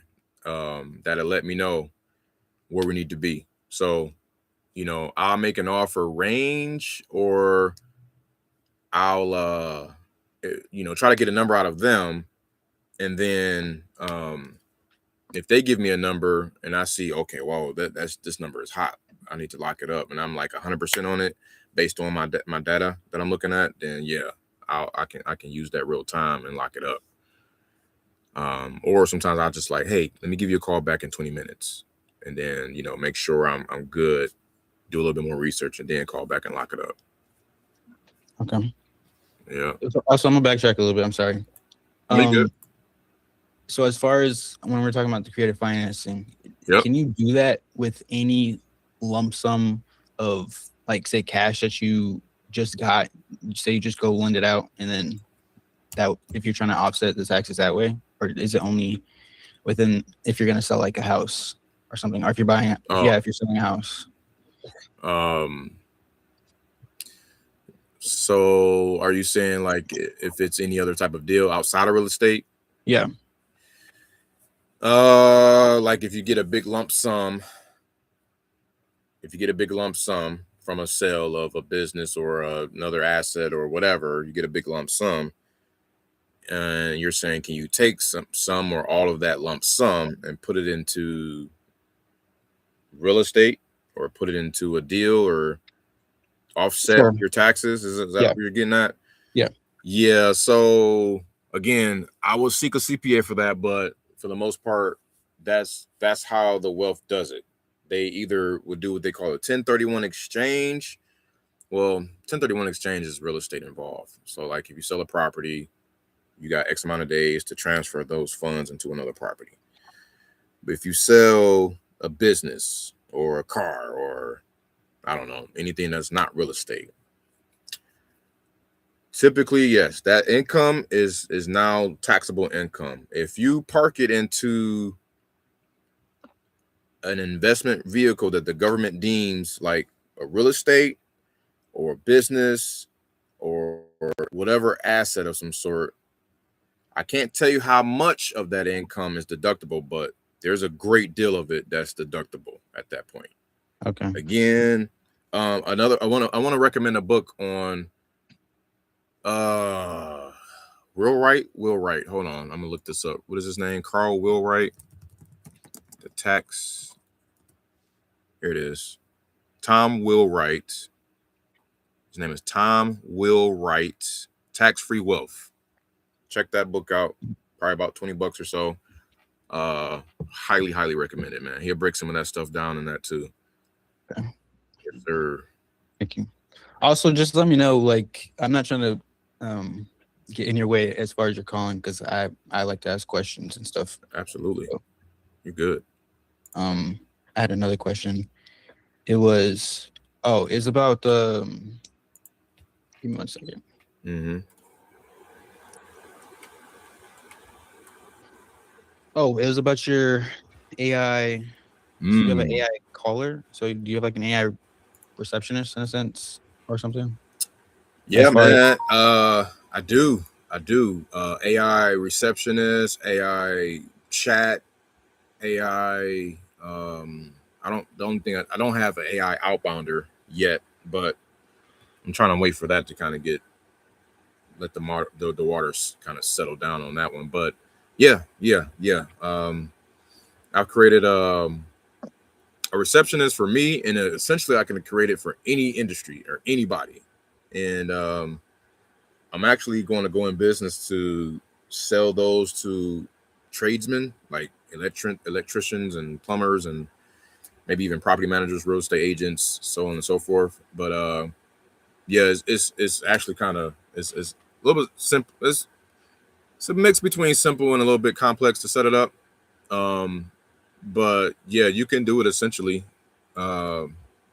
yeah, I was learning how to do that on NAN. Nice. So like, how long did that take you to kind of figure out? I haven't done it on N8N. I've done it through GHL. Okay. So yeah, because the setup is already like mapped out. So all I would need is just like that person's website and their business model or whatever, to kind of load it up in a knowledge base, and then I can tweak some things and train it and then deploy it. So that's essentially what I can do there, and test it out a little bit here and there.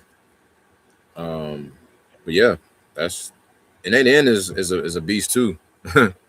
So that's something you can maybe teach me. Yeah, when I have it all situated, of course. Yeah. So But like, I was trying to use it to basically kind of outbound, like you were saying, and then automatic reply, and then of course I can overstep whenever I need to, when finding leads. right. Yeah. It's pretty dope, man. It is. And it as the time progresses, it learns and trains itself. That's the one of the cool parts about it too. So AI can got that memory that it can pick up on previous conversations and all that.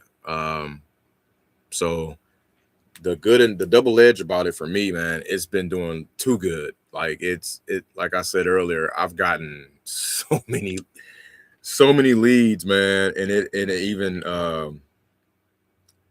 picks up follow-ups, man. Like it can pick up follow-ups and auto respond every 2.5 minutes to every message. And that one's through GHL, or that one's yeah through okay. Definitely you can integrate it with your workflows, and man, it's pretty good. Yep. So highly recommend that. So pressure washing is one of my industries, and so that's why I'm trying to use it to get more leads. As far as that, how would what you do, because you were talking about kind of what's factored into pricing is clean up how much work needs to be done and whatnot. Typically, I've been trying to work with some property managers and commercial deals. So like, if there's a property they want to get cleaned before, they put someone in the home, like how can that tie in with what you do? Say that last part again. If you want to. So like some deals, right? We would clean a property. Okay. And then we will clean it before so that they can get it ready, like to sell or put someone in the house. Okay. So how can I tie that in with what you do? All or right. like, even if, I don't know, say you got a lead or something. Yep. You close a deal or something. Yep. Then maybe I can clean the property or whatnot. Absolutely. I see where you're going. Okay. Yeah, man, that's awesome, because that's like one of those parallel multi-channel streams of business. So absolutely, man. You sound like you would run into maybe a lot of vacant homes or homes, like you said, that need to get made ready or make ready, or homes that need to sell soon, right? So those are people who can essentially be a lead for me. I can wholesale those properties out just like I'm doing right now. And then same for me, if I find that I work with a lot of buyers and come across a lot of different contractors, property managers that need to do clean out, sellers that need help with certain stuff. So that is a thing. Yeah, I can obviously see, I can track down whoever needs that service and refer them out to you. We can figure out some way to streamline that.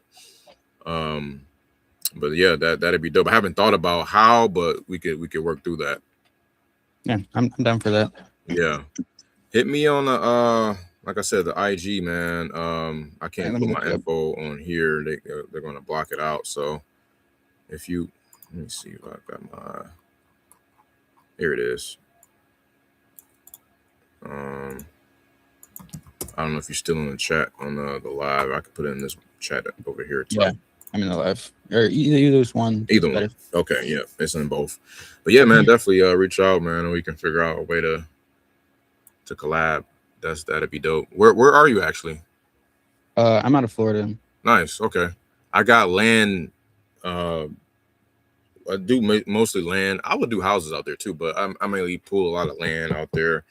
Okeechobee is the latest. Okeechobee, Florida. I was out by Point Siena, Kissimmee, Ocala, and another one, Cape Coral. I actually need to call those leads back, but those are like 2 years old by now. But yeah, it's a lot of business out there happening too. Yeah. Mm-hmm.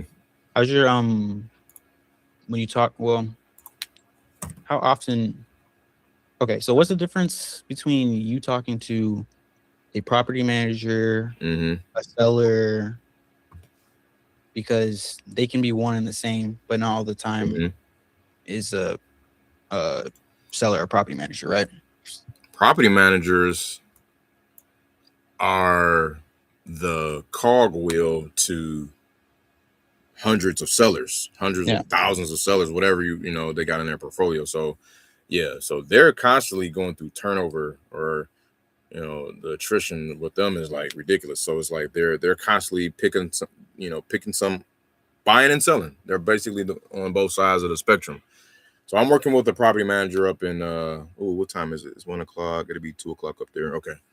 I'm working up with one in Michigan. I just closed on 2 deals with him last week. And then in the same breath, we didn't even close yet, but in the same breath, he knew it was about to close. He turned around and just slammed me with another 19 properties. So all for sale, right? Now, not to say that all 19 are a deal, but the fact that I got more at bats and I had to spend a marketing dollar to go after those properties, right? It was that relationship. It was that trust that he can see I can perform. So he's like, okay, cool. Now I can give him more. So that's, my goal now is to keep it going. So if I can do 2 properties, 4 properties, 6 properties a month or so with him, just him alone, I've estimated I could probably just bring in, I don't know, some 70 to 100K with just him. And then if you take that same model and do it in another market, and you just like, that's what I'm trying to kind of like shift the business to, because I don't want to keep having to grind too hard and work too hard. I want to definitely work smarter and figure out ways to how to pivot and work smarter. So that's definitely a hack. No one talks about that on YouTube. So, that's what I've been looking at for sure. Okay. So like, when you talk to property managers, are they typically more receptive because you are looking to make a deal? Because when I talk to property managers, sometimes they're not very, kind of standoffish or not really. Yeah, I get it. A lot of them are like that. But you just call until you find the right one, man. It's a numbers game, just like how it is with calling sellers. It's the same thing. but I've only worked with a handful, like about like 3 or 4. But the problem though, I haven't caught, like I was supposed to be keeping up in contact. You're reminding me as we're talking about this. I need to call some of these guys back. But like I had one out here in Texas, and Bell County, Texas, which is like an hour north from Austin. Oh my God! Like I did like 175K with him. Like he was buying deals left and so he was on a buy side. So I would come to him to sell our deals. So that's why it's so sweet. You can go both ways. You can literally go both ways. Like you can have somebody you're buying from, you can have somebody you're selling to, you know. So he was gobbling up everything. Now I will admit though that those days it was really easy to it was a seller's market. I mean, Yeah. you know what I'm saying? So but he was gobbling up everything. And every deal was just 20K, 15K, 17K, 25K. It was just like they were just adding up and he was just gobbling everything. So I'm like, hell yeah. So I got to get back on those, but now he's buying. He's not buying the same way. He's changed the model and he's buying deeper, so it's not the same. So you know, it's been a little while since I've done a deal with him. But yeah, man, that's just one example, and there's tons of them out there in each market. You know. Okay. So based off of everything you just said, give me like a short something to write down because I'm taking notes. Yeah. Well, good thing is this is recorded. This is live, so we can always go back and replay it if you want it. But yeah, that's everything, man. Hit up some property managers. Hit up. You said pressure washer. Yeah, property managers would be really good for both of us. Anything having to do with housing, real estate, like PMs are the way, man. Hit up ChatGPT to ask it how you can ask it for an approach and just some feedback on chat, not to sidetrack on AI, but you know, I don't know how good you are with prompting, but if you can just the 4 things that I like to do and that you should do when it comes to prompting, like when you're in ChatGPT or Google Gemini, it's 4 things. 1, give it a role, give it context, give it command, and then give it a format. So, you know, for your case, let's say, hey, you know, you are a multi-million-dollar business coach who can handle a lot of different marketing tactics in the real estate space. And that's the role, the context. Or I gave you the role in the context. Then you say, command, give me, or tell him the situation, the context of the situation. I am a business owner for a power washer company, and I want to get my name out and get more businesses from property managers. Then give me your best sales copy, or give me a good script to present to property managers when I'm trying to get leads and trying to get business, and give it to me in a bullet point format, PDF format, whatever format, right? And then hit enter. Instead of just saying, hey, give me a script for this. Like, you tell it all of that, give it context, give it as much context as you want. I just did that off the fly. It was kind of horrible, but just whatever, you know what I'm saying? That's just kind of the basis of it, the foundation of it. And then it will give you a way to attack it, the script, how, like all of that. And then just do it that way, man, for sure. So that's for your power washing business. Real estate, I don't know if you're trying to do this wholesaling thing.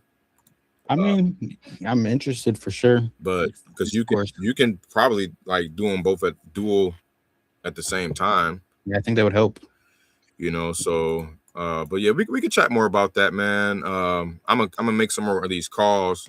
Yep. I got about an hour left, but you know, that's just kind of the nuts and bolts, man. Hopefully that all helps. But thank you. But yeah, we can definitely chop it up some more offline. Yeah. So when do you typically when you typically go live or whatnot? In from like 10 to anywhere from between 10 and 3 p.m. Central Time. Okay. There's no set time because I'm sometimes before I get on live, I'm working like stuff with the title company, or there's some other stuff that I'm working on. I'm actually doing this business part-time again. I'm not even full-time anymore, but I'm doing part-time. So I got the AI stuff going in the background as well. So yeah. So between those times was when I'm hopping in, and that's Monday through Saturday as well for the time being. I'm trying to go as long as I can. We'll see. And then sometimes I'm in the field too. I might do some shorts when I'm out in the field here locally. Might be door knocking or walking a property or what have you. So yeah, man, just stay tuned. Hit that notification bell, man. Tap in with your boy, and Yeah, I got you. Thank you. I really do appreciate all the insights. Oh yeah, for sure, man. You put me on the spot. Yeah. No, it's all right. good. You take it easy. I'll still be tuned in. Tasa. Yep. Tasa. Got it. Tasa. All right, yeah. Hit me up on IG too, man.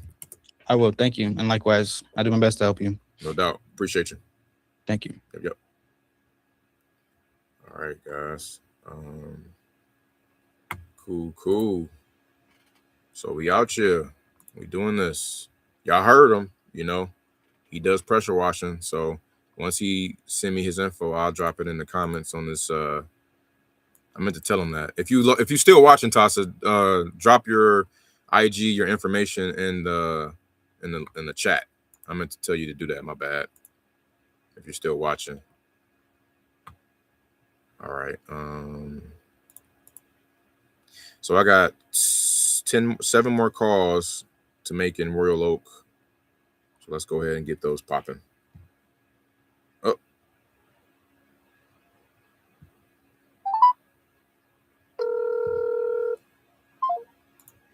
I didn't mean to call that person.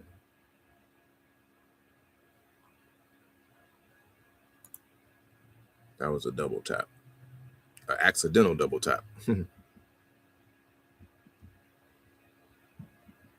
was probably a triple tap because I already double tapped him.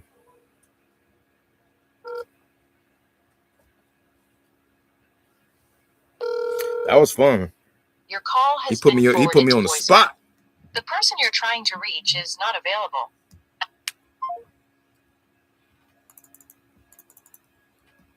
That was like a good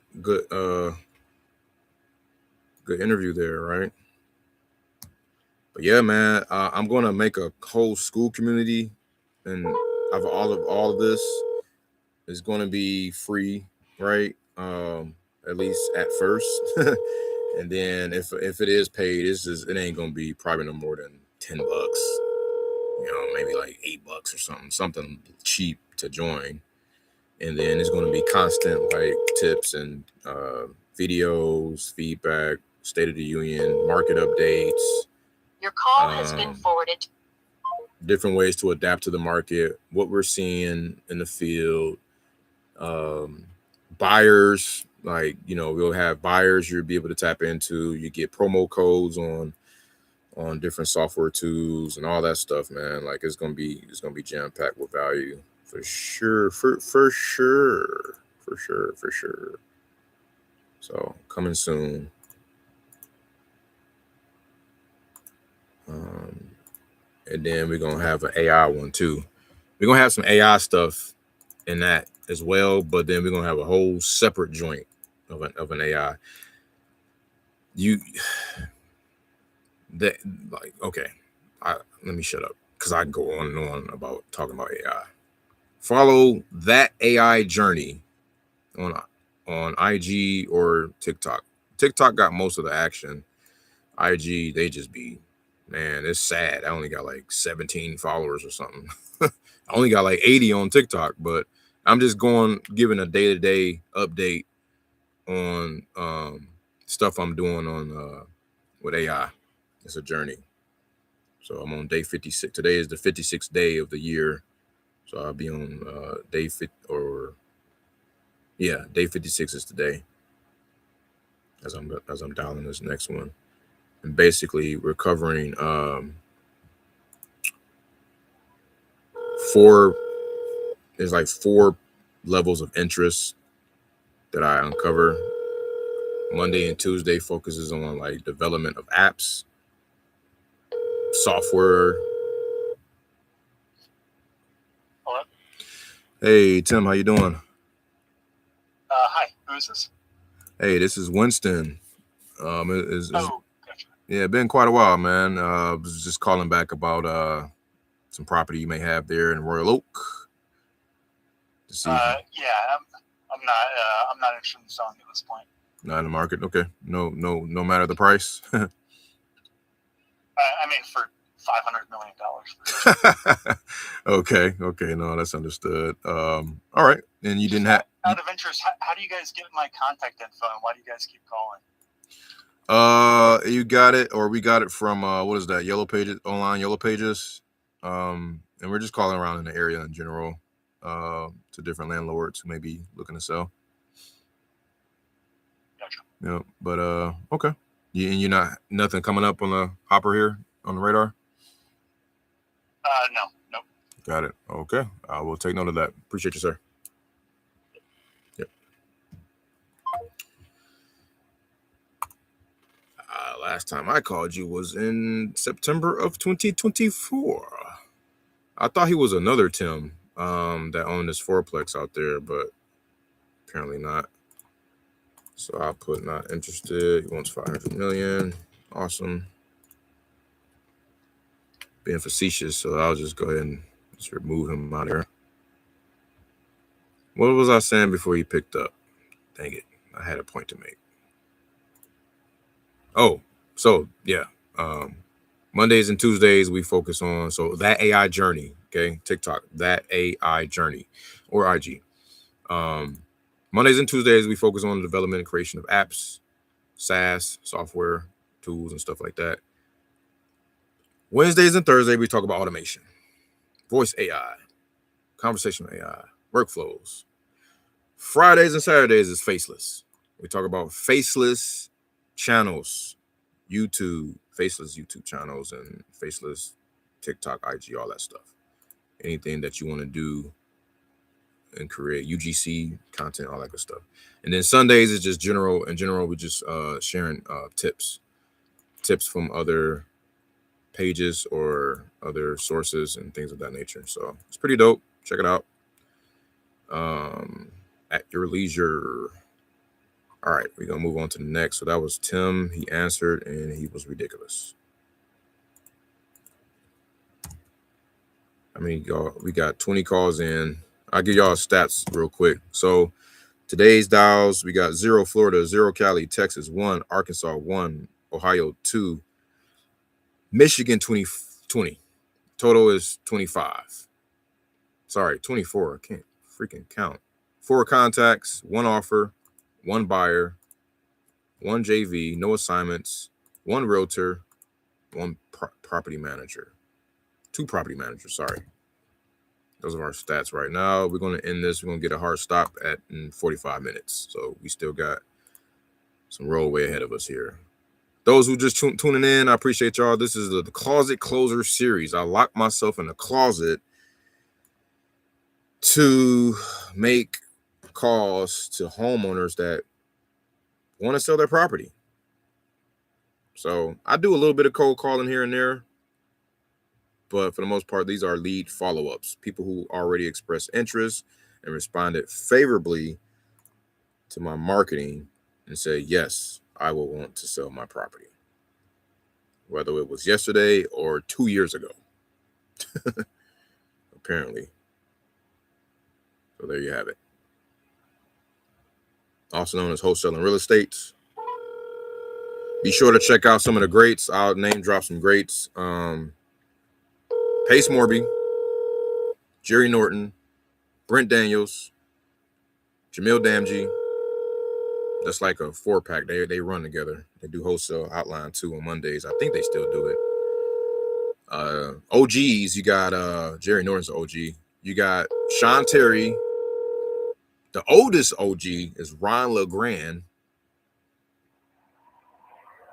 Hi, you've reached Jesse Oliver from... You got Jesse Oliver, who's a seller. We're going to double tap him, meaning we're going to call him right back. Why do you do that? Well, it increases your contact rate. That's why we do it. Who else you got?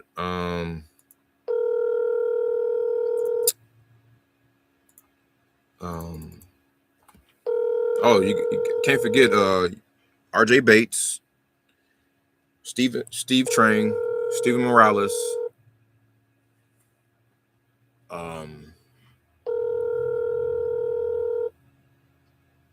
Who else? Ty, Ty, aka the Flip Man, out of Alabama. He's OG. Max Maxwell, he don't do this business no more, I don't think, but he's one of the greats that started too back in 2017 or so. And then you got, some more that follows after that. But yeah, check those guys out. Shout out to all of them, man. They've been paving the way and crushing it.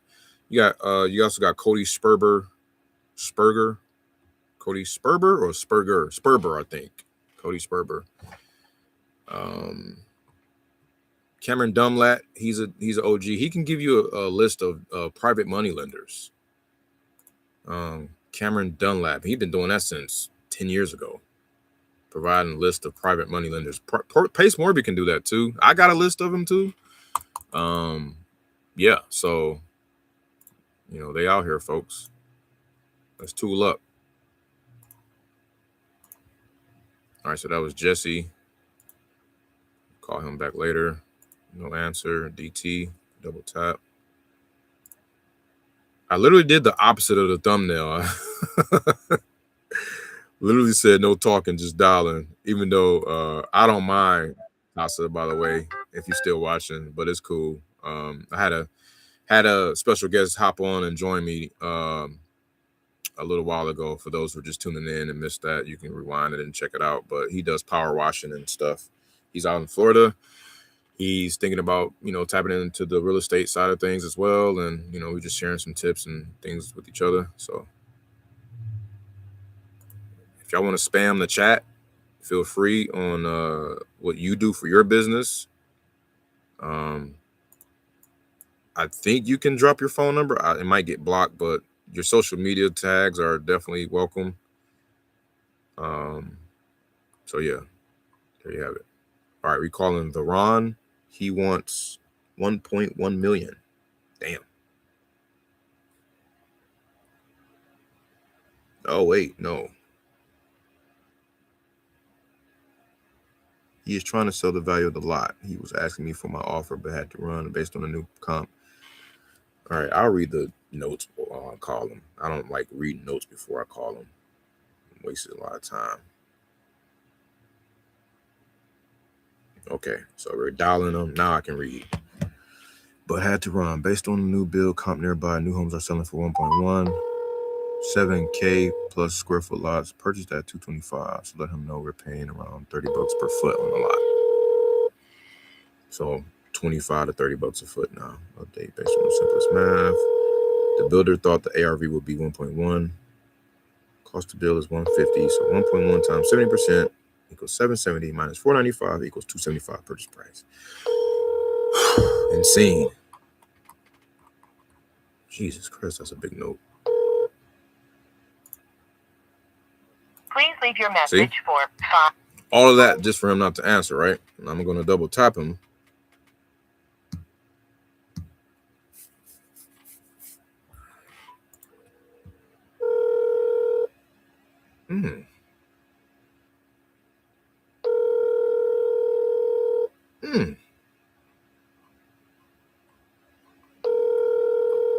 I think the offer should be like 240. Doesn't look too bad.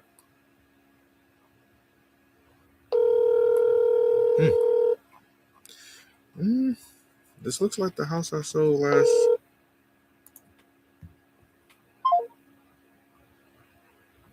Well, whatever. Okay. All right. So didn't answer. Doesn't matter. We'll get up with him when he calls back or when he pops up next week. We got 4 more in Royal Oak, Michigan. Royal Oak, Michigan is a nice market, man, because you got The pendings to sell. Let's check that out, actually. I meant to tell Tasa that. It's so much game to tell you, man. To be honest, I can't tell you everything, unfortunately. But let's run a quick exercise here while I dial the next person. Give me a second.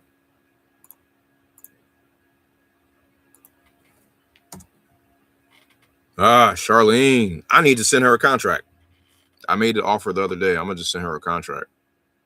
Yep, it's already saved too. I'll just update the date. I gotta send her a contract. Yep, there it is. Ready to go. 2014. I probably won't use Detroit title in escrow, or maybe I will, maybe I won't. Green book, blah blah blah blah blah, yada yada yada. Yeah, I need to send it. I sent her man, this contract was $220, and I just made an offer of $235. I just sliced I took a $15K haircut. She was ready to go, and then she looked me up and said she couldn't find me or something, and she backed out, and it was horrible because I had my buyer rated at 260, 250 at the least. So that was a quick 30 to 40K pop. I almost cried. I'm kidding, but not. All right, so I'll get back to her though. Edward, you're next. You want 350 and up. That's a lot. I'm gonna do this quick exercise with y'all. I didn't forget. So this is how you determine if the market is awesome. You can do this by zip code, city, or county. I prefer me to do it by, or my bad. Yeah, zip code, city, or county. I prefer zip code or city, but let's do city. So let me pull up Redfin.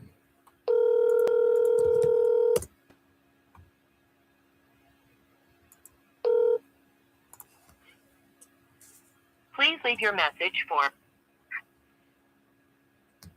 All right, we're gonna do, what was it, Royal Oak? I haven't done this actually in a while. This is about to be, hopefully I'm not lying to you guys, but I think this market is super hot and a good market to invest in, to wholesale in, or to invest in, or to know that there's a lot of buyer activity in. Like, buyers love this market. If you will essentially work for buyers, or work with buyers, or partner with buyers, right? So wherever there's good buyer activity, that's a good market.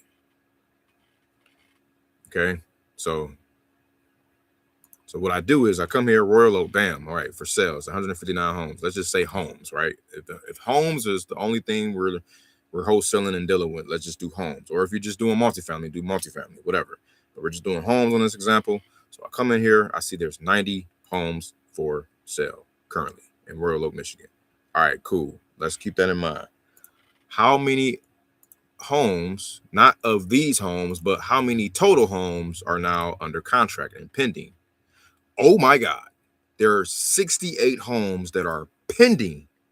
Okay, I already know this is a fire market, and I knew it was going to be a fire market. So check me out. Also, this is kind of a seller's market. It just is. Okay, 68 pending homes divided by 90 active homes. Oh my God.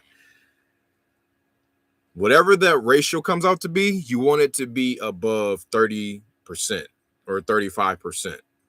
Guess how much this is when we did the math on that? Oh, wait. 75%, man.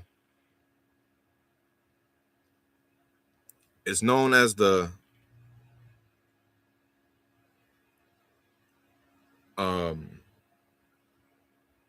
damn, I drew a blank. It's known as the oh my god, I drew a huge blank just now. Absorption rate.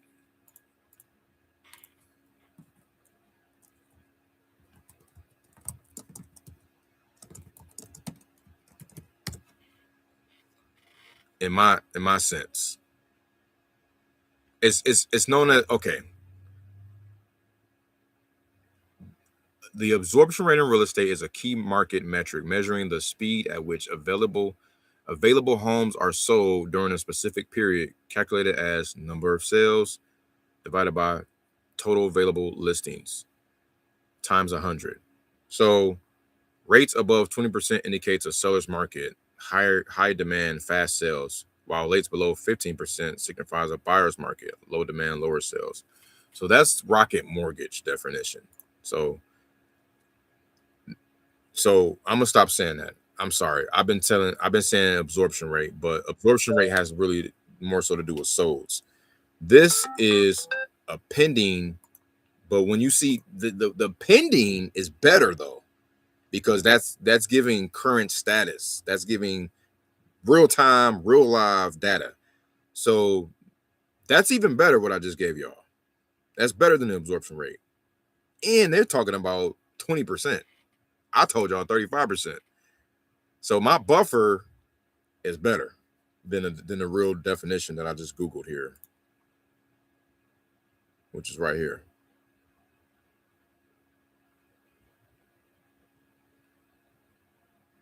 So my bad. I've been saying absorption rate all this time. Absorption rate is more so dealing with the homes sold to active listings. But you can say, okay, you can use monthly or annually. So, okay, let's do that. Let's do that, right? So how many? So we know there's 90 active homes, right?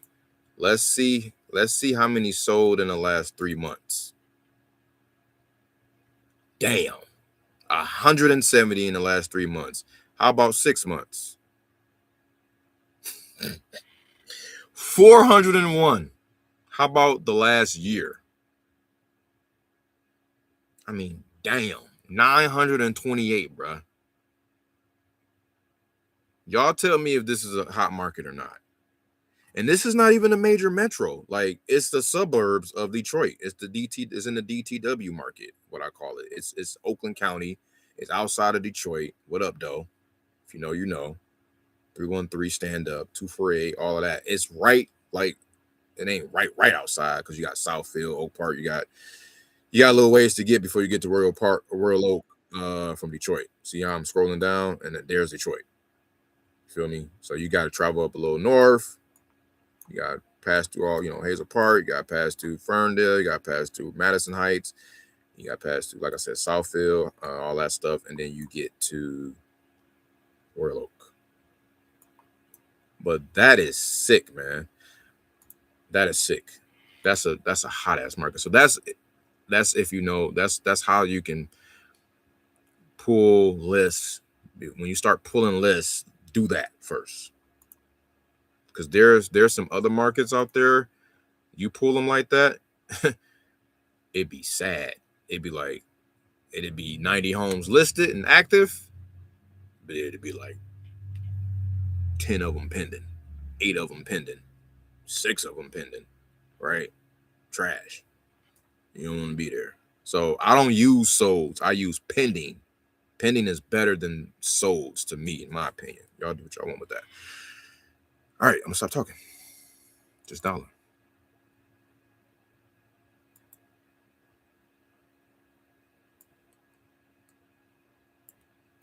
Next, we got okay, we call it Edward, I thought. Yeah, we call it Edward. Put him out here.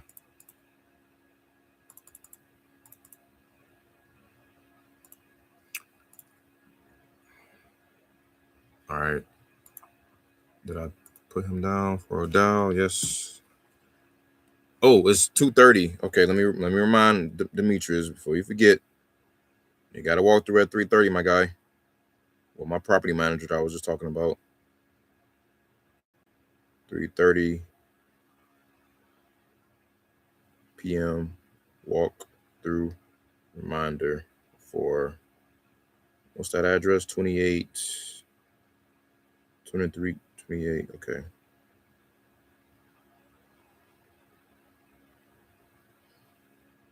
Bring some buyers with you. Let's close these shits. Because I need that house to sell in order for another one to sell. That's the thing about some property managers you work with. Like, they like to sell packages, man. Like they have to sell them in 2s or 4s or whatever, which is a double-edged sword, because sometimes the whole package ain't desired, or you might have a bad apple spoiling the bunch. And it's like, damn. Okay, he just thumbs up, and then he gave me 100. Gave me 100 emoji. All right, next we got Bradley. He said you can text my son. All right, let's call your son. Again, guys, these are old leads. I'm not gonna lie. This is 2024. 935. I need to market. Pull another list and start marketing again out there.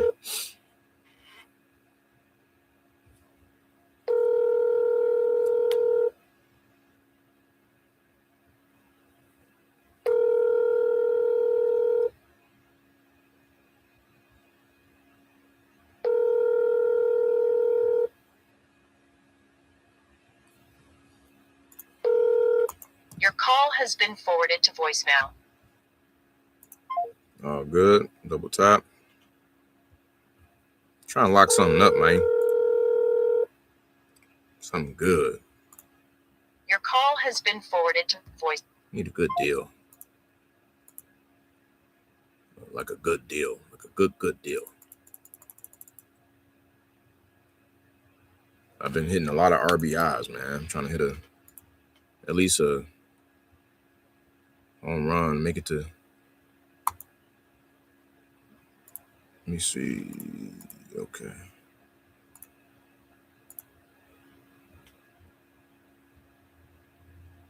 All right. Last one in this market. Christopher.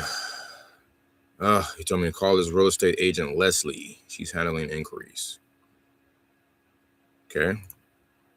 I might not call her, though, if it still ain't sold. And it's sold for $290. I guess I can share it. Damn, I think we offered $250 on that, man. It's sold for $290. Jesus Christ. I told y'all, those type of markets, man, they can demand that, like, they it's like COVID still out there, right? But it ain't like that in Arkansas or Mobile, Alabama, or, that's why you can't call the entire country one particular market, because that's just not what's happening. It's a regional market. It's a local market. But I'm about to call them because there may be an after party.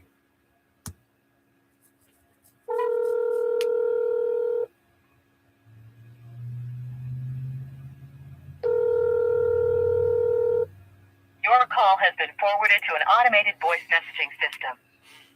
24866. That would have been a damn good innovation.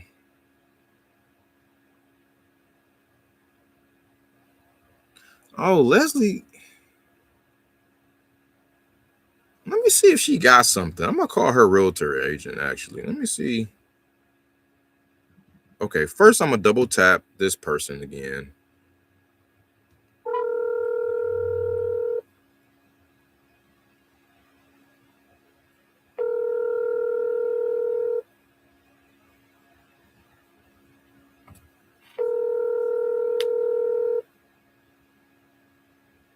All right, no answer. Now I'm going to call Leslie, who was the agent.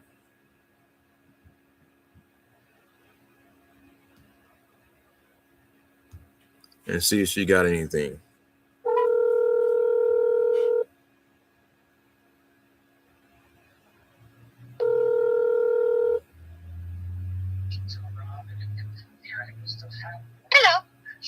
Hello. How you doing, Leslie? Hi. Good. I'm doing good. Good, good. It's been like forever. I'm sorry you probably don't remember me, but this is Winston. Give me a shout. Yeah, no, I was calling because I just pulled up one of those listings that I had sold for you on Catawba Street in Royal Oak. But again, it's been a while. Yeah, I was seeing if you had anything else in the hopper or something that may need some love or some work out there. No, I have nothing. I don't have anything like that. Not at all right now. Okay, okay. No, I do not. Yeah, maybe in the spring, maybe something will come up, but not much right now. Gotcha.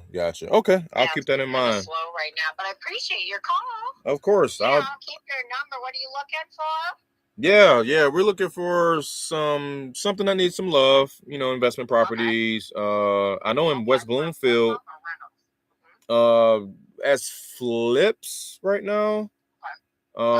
But in West Bloomfield, we're looking for 1/2 acre and up lots. We're closing in like 7 days out there. It has to be near. It can't be a pioneer neighborhood though. Like we can't be the first ones to build new construction out there. But if it's something that's within the area or in the neighborhood, we're picking those up to about 700K or so. Yeah. 500 to 700K, but it has to be nothing listed because we get all those, we see all those. But, yeah. Gotcha. Okay, got you. Yep. Bloomfield, huh?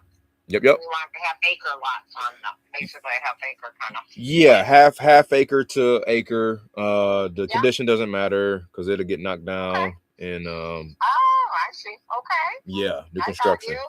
There you go. Wow. Okay. All right. Well, I will put the word out on that too, for sure. Okay. Awesome. Okay. A little bit. It can be a little bit older, pretty much. Yeah, definitely. Okay. And I'll text you my put the word out there for sure. Send me any information you have, for sure. I will. I appreciate it. I'll send you my digital contact card right now. I'll text it to you. That sounds fine. Great. I appreciate it. Okay. All right. Not a problem. Thank you. Take care. Okay. So just like property managers, guys, agents too, right? It's cool to work with agents for sure. Especially if they see you can perform, they will keep feeding you as well. It's the same thing. One agent equals potentially 15 to 25 contacts, right? And you talk to enough agents, you're exponentially just increasing your reach, especially if you can stay on their radar and build a relationship with them and not just pump and dump them like I used to do. So let me give her a follow-up message here. Hey, Leslie. Start over. Hey, Leslie. Thanks for the quick chat. Again, this is Winston. Send me what you got. Here's my digital contact card. Thanks.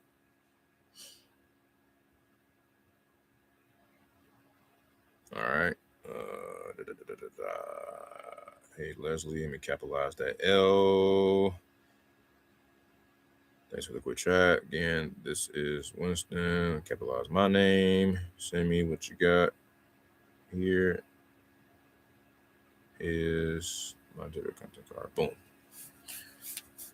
So now I'm about to create a separate file for her because I do want to keep in touch with her. She's really nice and she picks up the phone.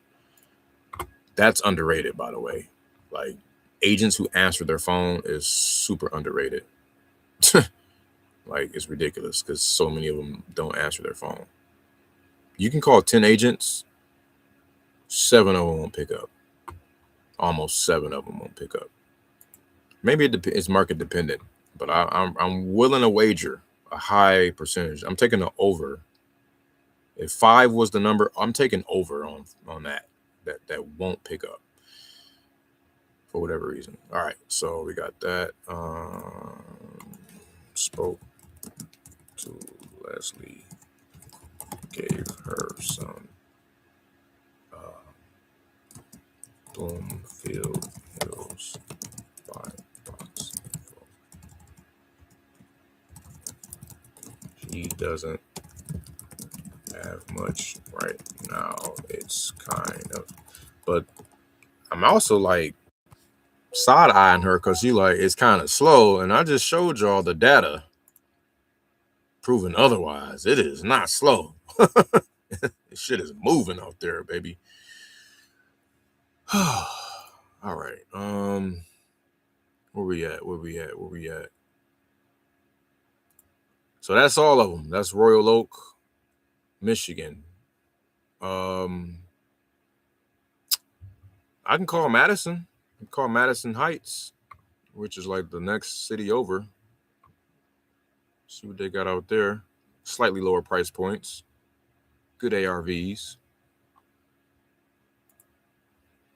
I'm sure. Let's see, Madison Heights.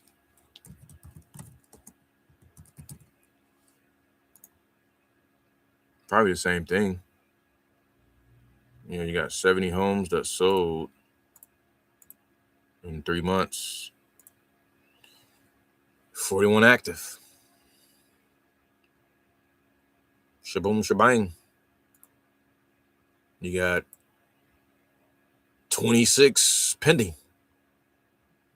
It's more than half. So we about to pull that area up for the time being because we got to get out of here in 20 minutes, 15 minutes. Let me record that last call. That was a 25th caller in Michigan. That was another realtor. Oops, 2. And then that was another contact. All right, so save. Go back here. Oh, I need to create her file. Sorry, her as a contact separately. And then I'm going to put her in a workflow.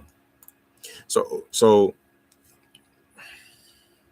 I'll be thinking of stuff real time, y'all. Sorry, I'm not supposed to be talking, but I got to talk about this. For agents, it is crucial to make follow-up sequences if you can, if you know how, if you're into that type of stuff. Reason being is they're going to forget about you until it's time to perform or to send you stuff. Like you want to be in their DMs or in their chat inbox, whatever, at least every 2 weeks. You know what I'm saying? And you can do that by setting up a workflow to just say, hey, text this person every 2 weeks, right? And then you can create a tag that if, you know, because it won't contact them every 2 weeks if they respond to one of your messages. It'll stop. It'll take it out the workflow. But you can have it continue the workflow if you tag it a certain way. So then what you would do is make a tag called, I don't know, continuous realtor follow-up, whatever, right? As long as you keep tagging them, it'll go right to that workflow and keep hitting them. And that's what I'm going to create. Not right now, but I'm going to create that. That's such a great idea. Yeah.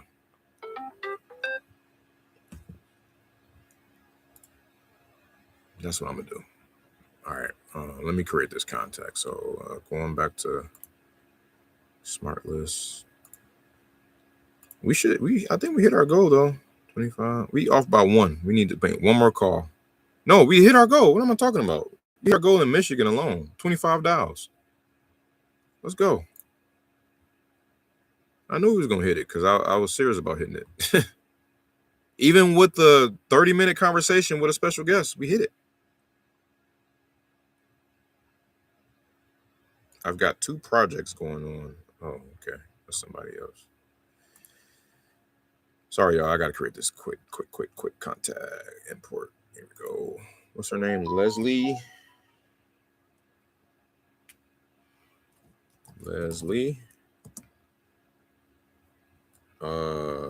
I forgot her last name. Dang it. Let's see if I can. It's just Leslie Royal Oak agent.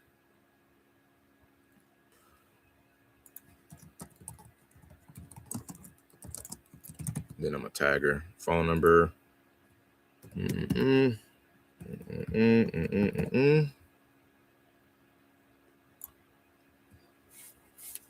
Oh, she gave me her email too.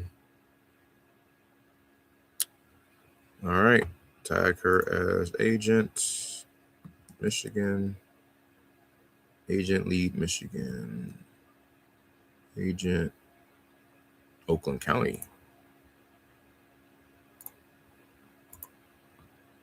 And then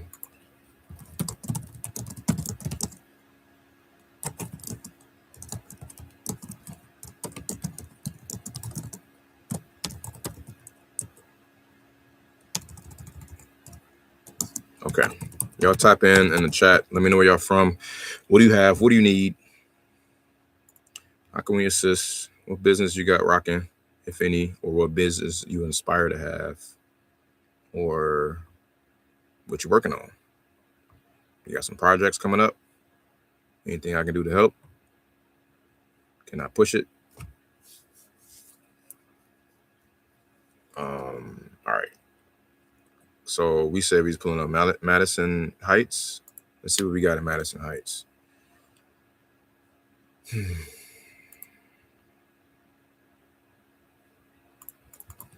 Madison Heights. We got we just got 11. Okay, that's fine. Dang it, man. See, I knew I shouldn't have untagged those leads when I was doing it. I got more leads than this, but I untagged them because I was like at the beginning of my tagging experiment, and I was untagging stuff and I should have kept it. All right, next call. We got Kenneth. He wants $500,000. Yuck. 4806. We're gonna call him anyway. Told him 348K is the highest that sold, and it's bigger and newer. Pause. Hey, Kenneth, how you doing? Good. Who's this? Winston. I was calling back about your property on Woodside Avenue. Yeah. Did you have any plans to sell? Not really. Okay. Depends how much money you got. Yeah, depends on how much you want. What were you hoping to get out of it? 550. Oh man, you went up 55 grand. You want? I'm negotiable, but oh, you're negotiable. Not as much as you think. Come on, man, you're negotiable. You were at 495 just a year ago or so. Okay, well, you give me 495. That was a year ago. Everything goes up in a year, so. That's hilarious, man. There you go. We'll no, keep it at the same then. 495 and it's yours. It was crazy back then too, man. It's all good. I know you don't want to sell it. Did you have anything else that might be coming up? No, I'm good. I'm pretty well set. Are you buying anything? Am I buying anything? Yeah. Any good deals that you're looking to buy? No, not right now. Okay. All right. I'll keep that in mind, man. I appreciate it. Alrighty. Take care. Yep, you too. I'm at least gonna have fun with it, man. Like, like, come on, guy. Like, you went up 55 bands on me, bro. You just being facetious out here, man. It's okay though. I know you don't want to sell it. Not about to twist your arm. You were better off being not available.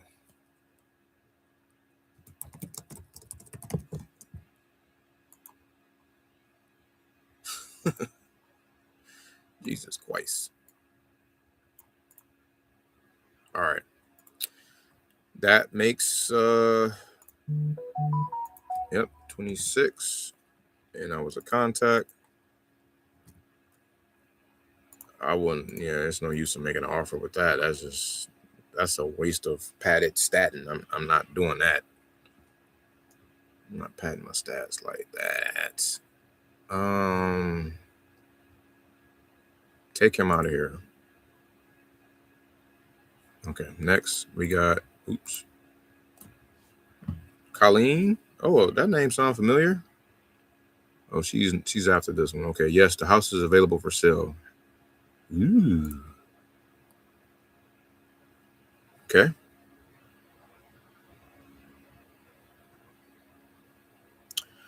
I got a 9-minute hard stop. Ooh, we got a lot of notes in here.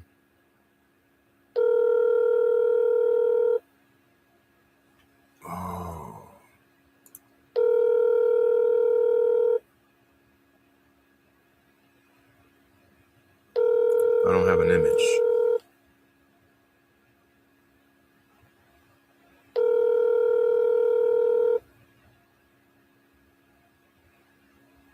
Oh, he. Hi, this is Leo. Leave a message. I think I remember him. Yeah, I remember him. He gave me 3 properties. Yeah, Leo. Okay. I don't know why I guess this is his wife's name in here.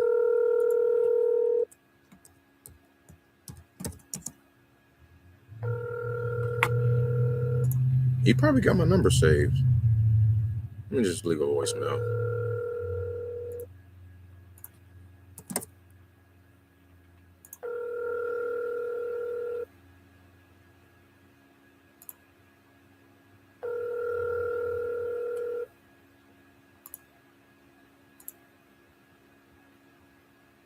Hi, this is Leo. Leave a message. At the tone, please record your message. When you've finished recording, you may hang up or press 1 for more options.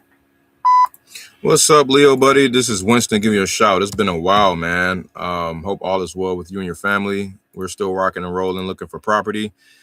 And just checking in with you to see what's new. If you got anything, give me a shout back here on my cell when you get a chance. 313.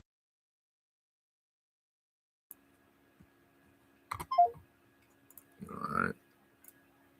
Yeah, I remember him.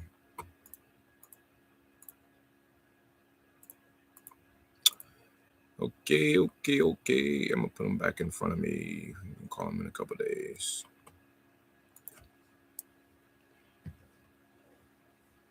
Next, Colleen. So I sent her an offer. We never got around it. Colleen called, asked about property coming up. Yep, there she is. Oh, she's an agent.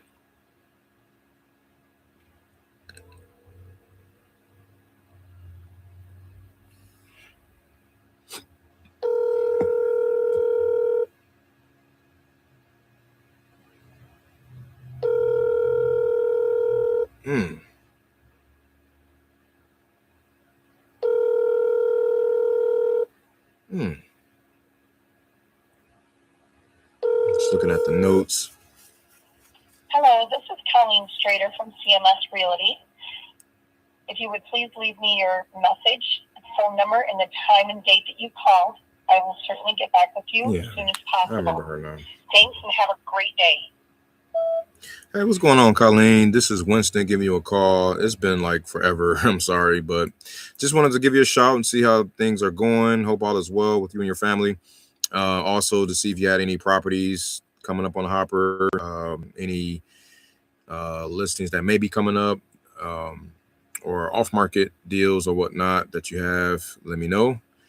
Anywhere around Oakland County, I can be reached here on my cell.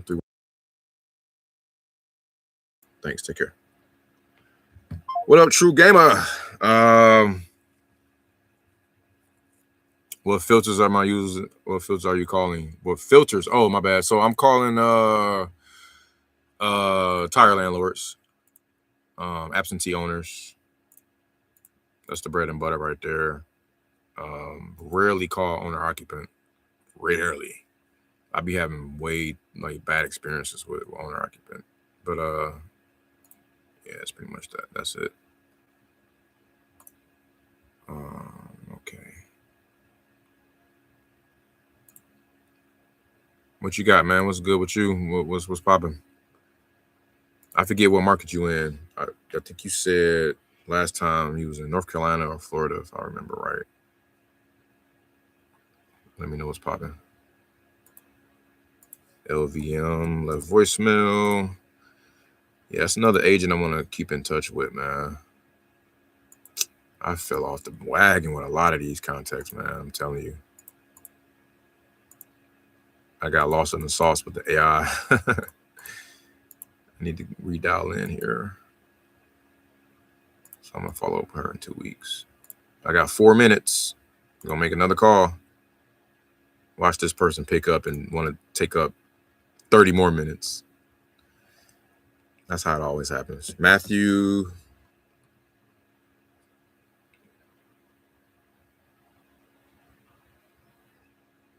Dang, a lot of these people saved in my phone.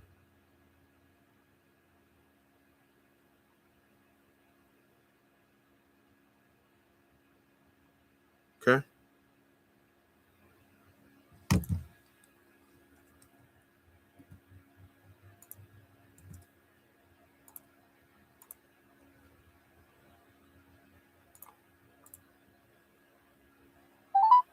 This is Matt's PA. voicemail.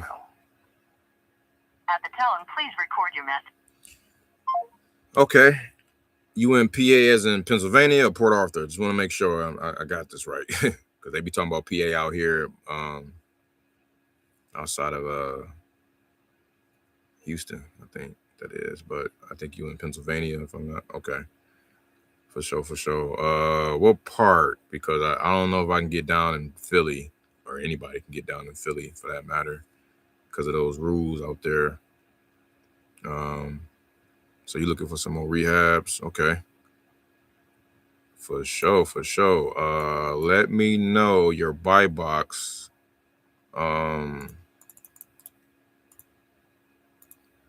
Okay, Berks in Shaquille County. I think that's what it is. That's a bet. Hit me up on here you go. If you can, send me your buy box on IG and in the DMs, and then I could pull a list and see what's popping. And we can get a campaign going as soon as top of next week.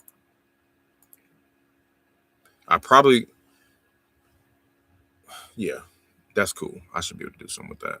Okay, it's 1:59. I'm still itching for another call. I'm sorry. I got to do this. If you need some funding, I can maybe get you together on some of that as well, like some private money funding. I had a couple cats out of Florida.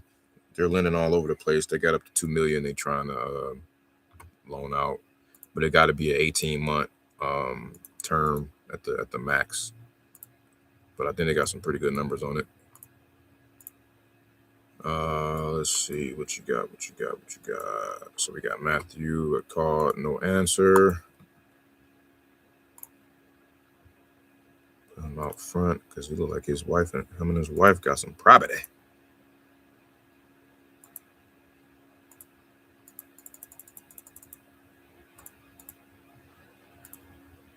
Come on. It's 2:00.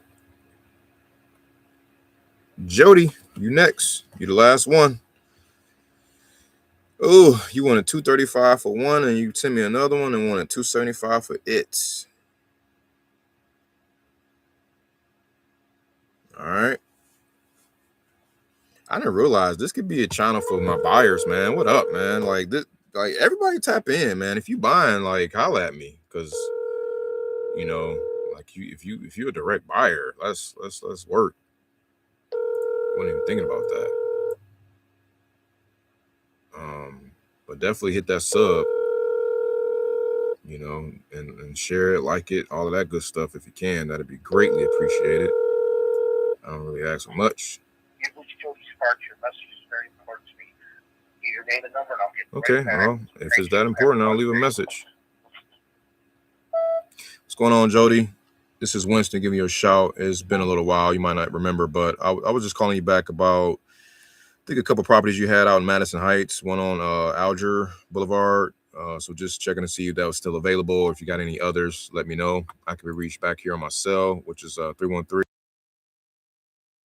Thanks a lot. Take care. And that's a wrap.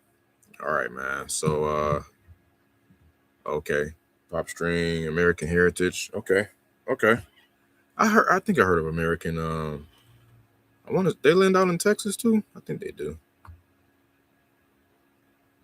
What they terms hitting for these days? I'd be interested to know. But yeah, guys, I appreciate y'all. I'm about to go chop all of this craziness off my head. Like a werewolf. Announcements. Let's see. What's today? Wednesday. So we'll be tapping back in tomorrow. Hopefully, I'll let you guys know how those walkthroughs went that I had in the background going on today. If it went good for one property, then that means 2 properties should be assigned, and that's in Michigan. Another one in Michigan too, in Muskegon actually. She sent me pictures on that and wasn't as enthused about it because of the commercial it was backing that I totally didn't see. But yeah, so we'll see what's good. The stats for today: Florida 0, Cali 0, Texas 1, Arkansas 1, Ohio 2, Michigan 28. We went crazy in Michigan. So we had 32 dials total for the acquisition side. 6 contacts, 1 offer, 0 contracts, 1 buyer. Hey, we got 2 buyers, man. Shout out to my mans in the chat. JV 1, assignments 0, realtors 3, PMs 2. All right, so that is it for the day, man. I appreciate y'all tapping in. No doubt, man. I appreciate you. No doubt. Like I said, hit me up on the IG and rerun this back, man. Just it's gonna stay. It's a living recording. This is gonna be up for forever. But appreciate y'all once again. It's your boy Dub J signing out with another one. Love y'all. Do y'all do something about it. Peace.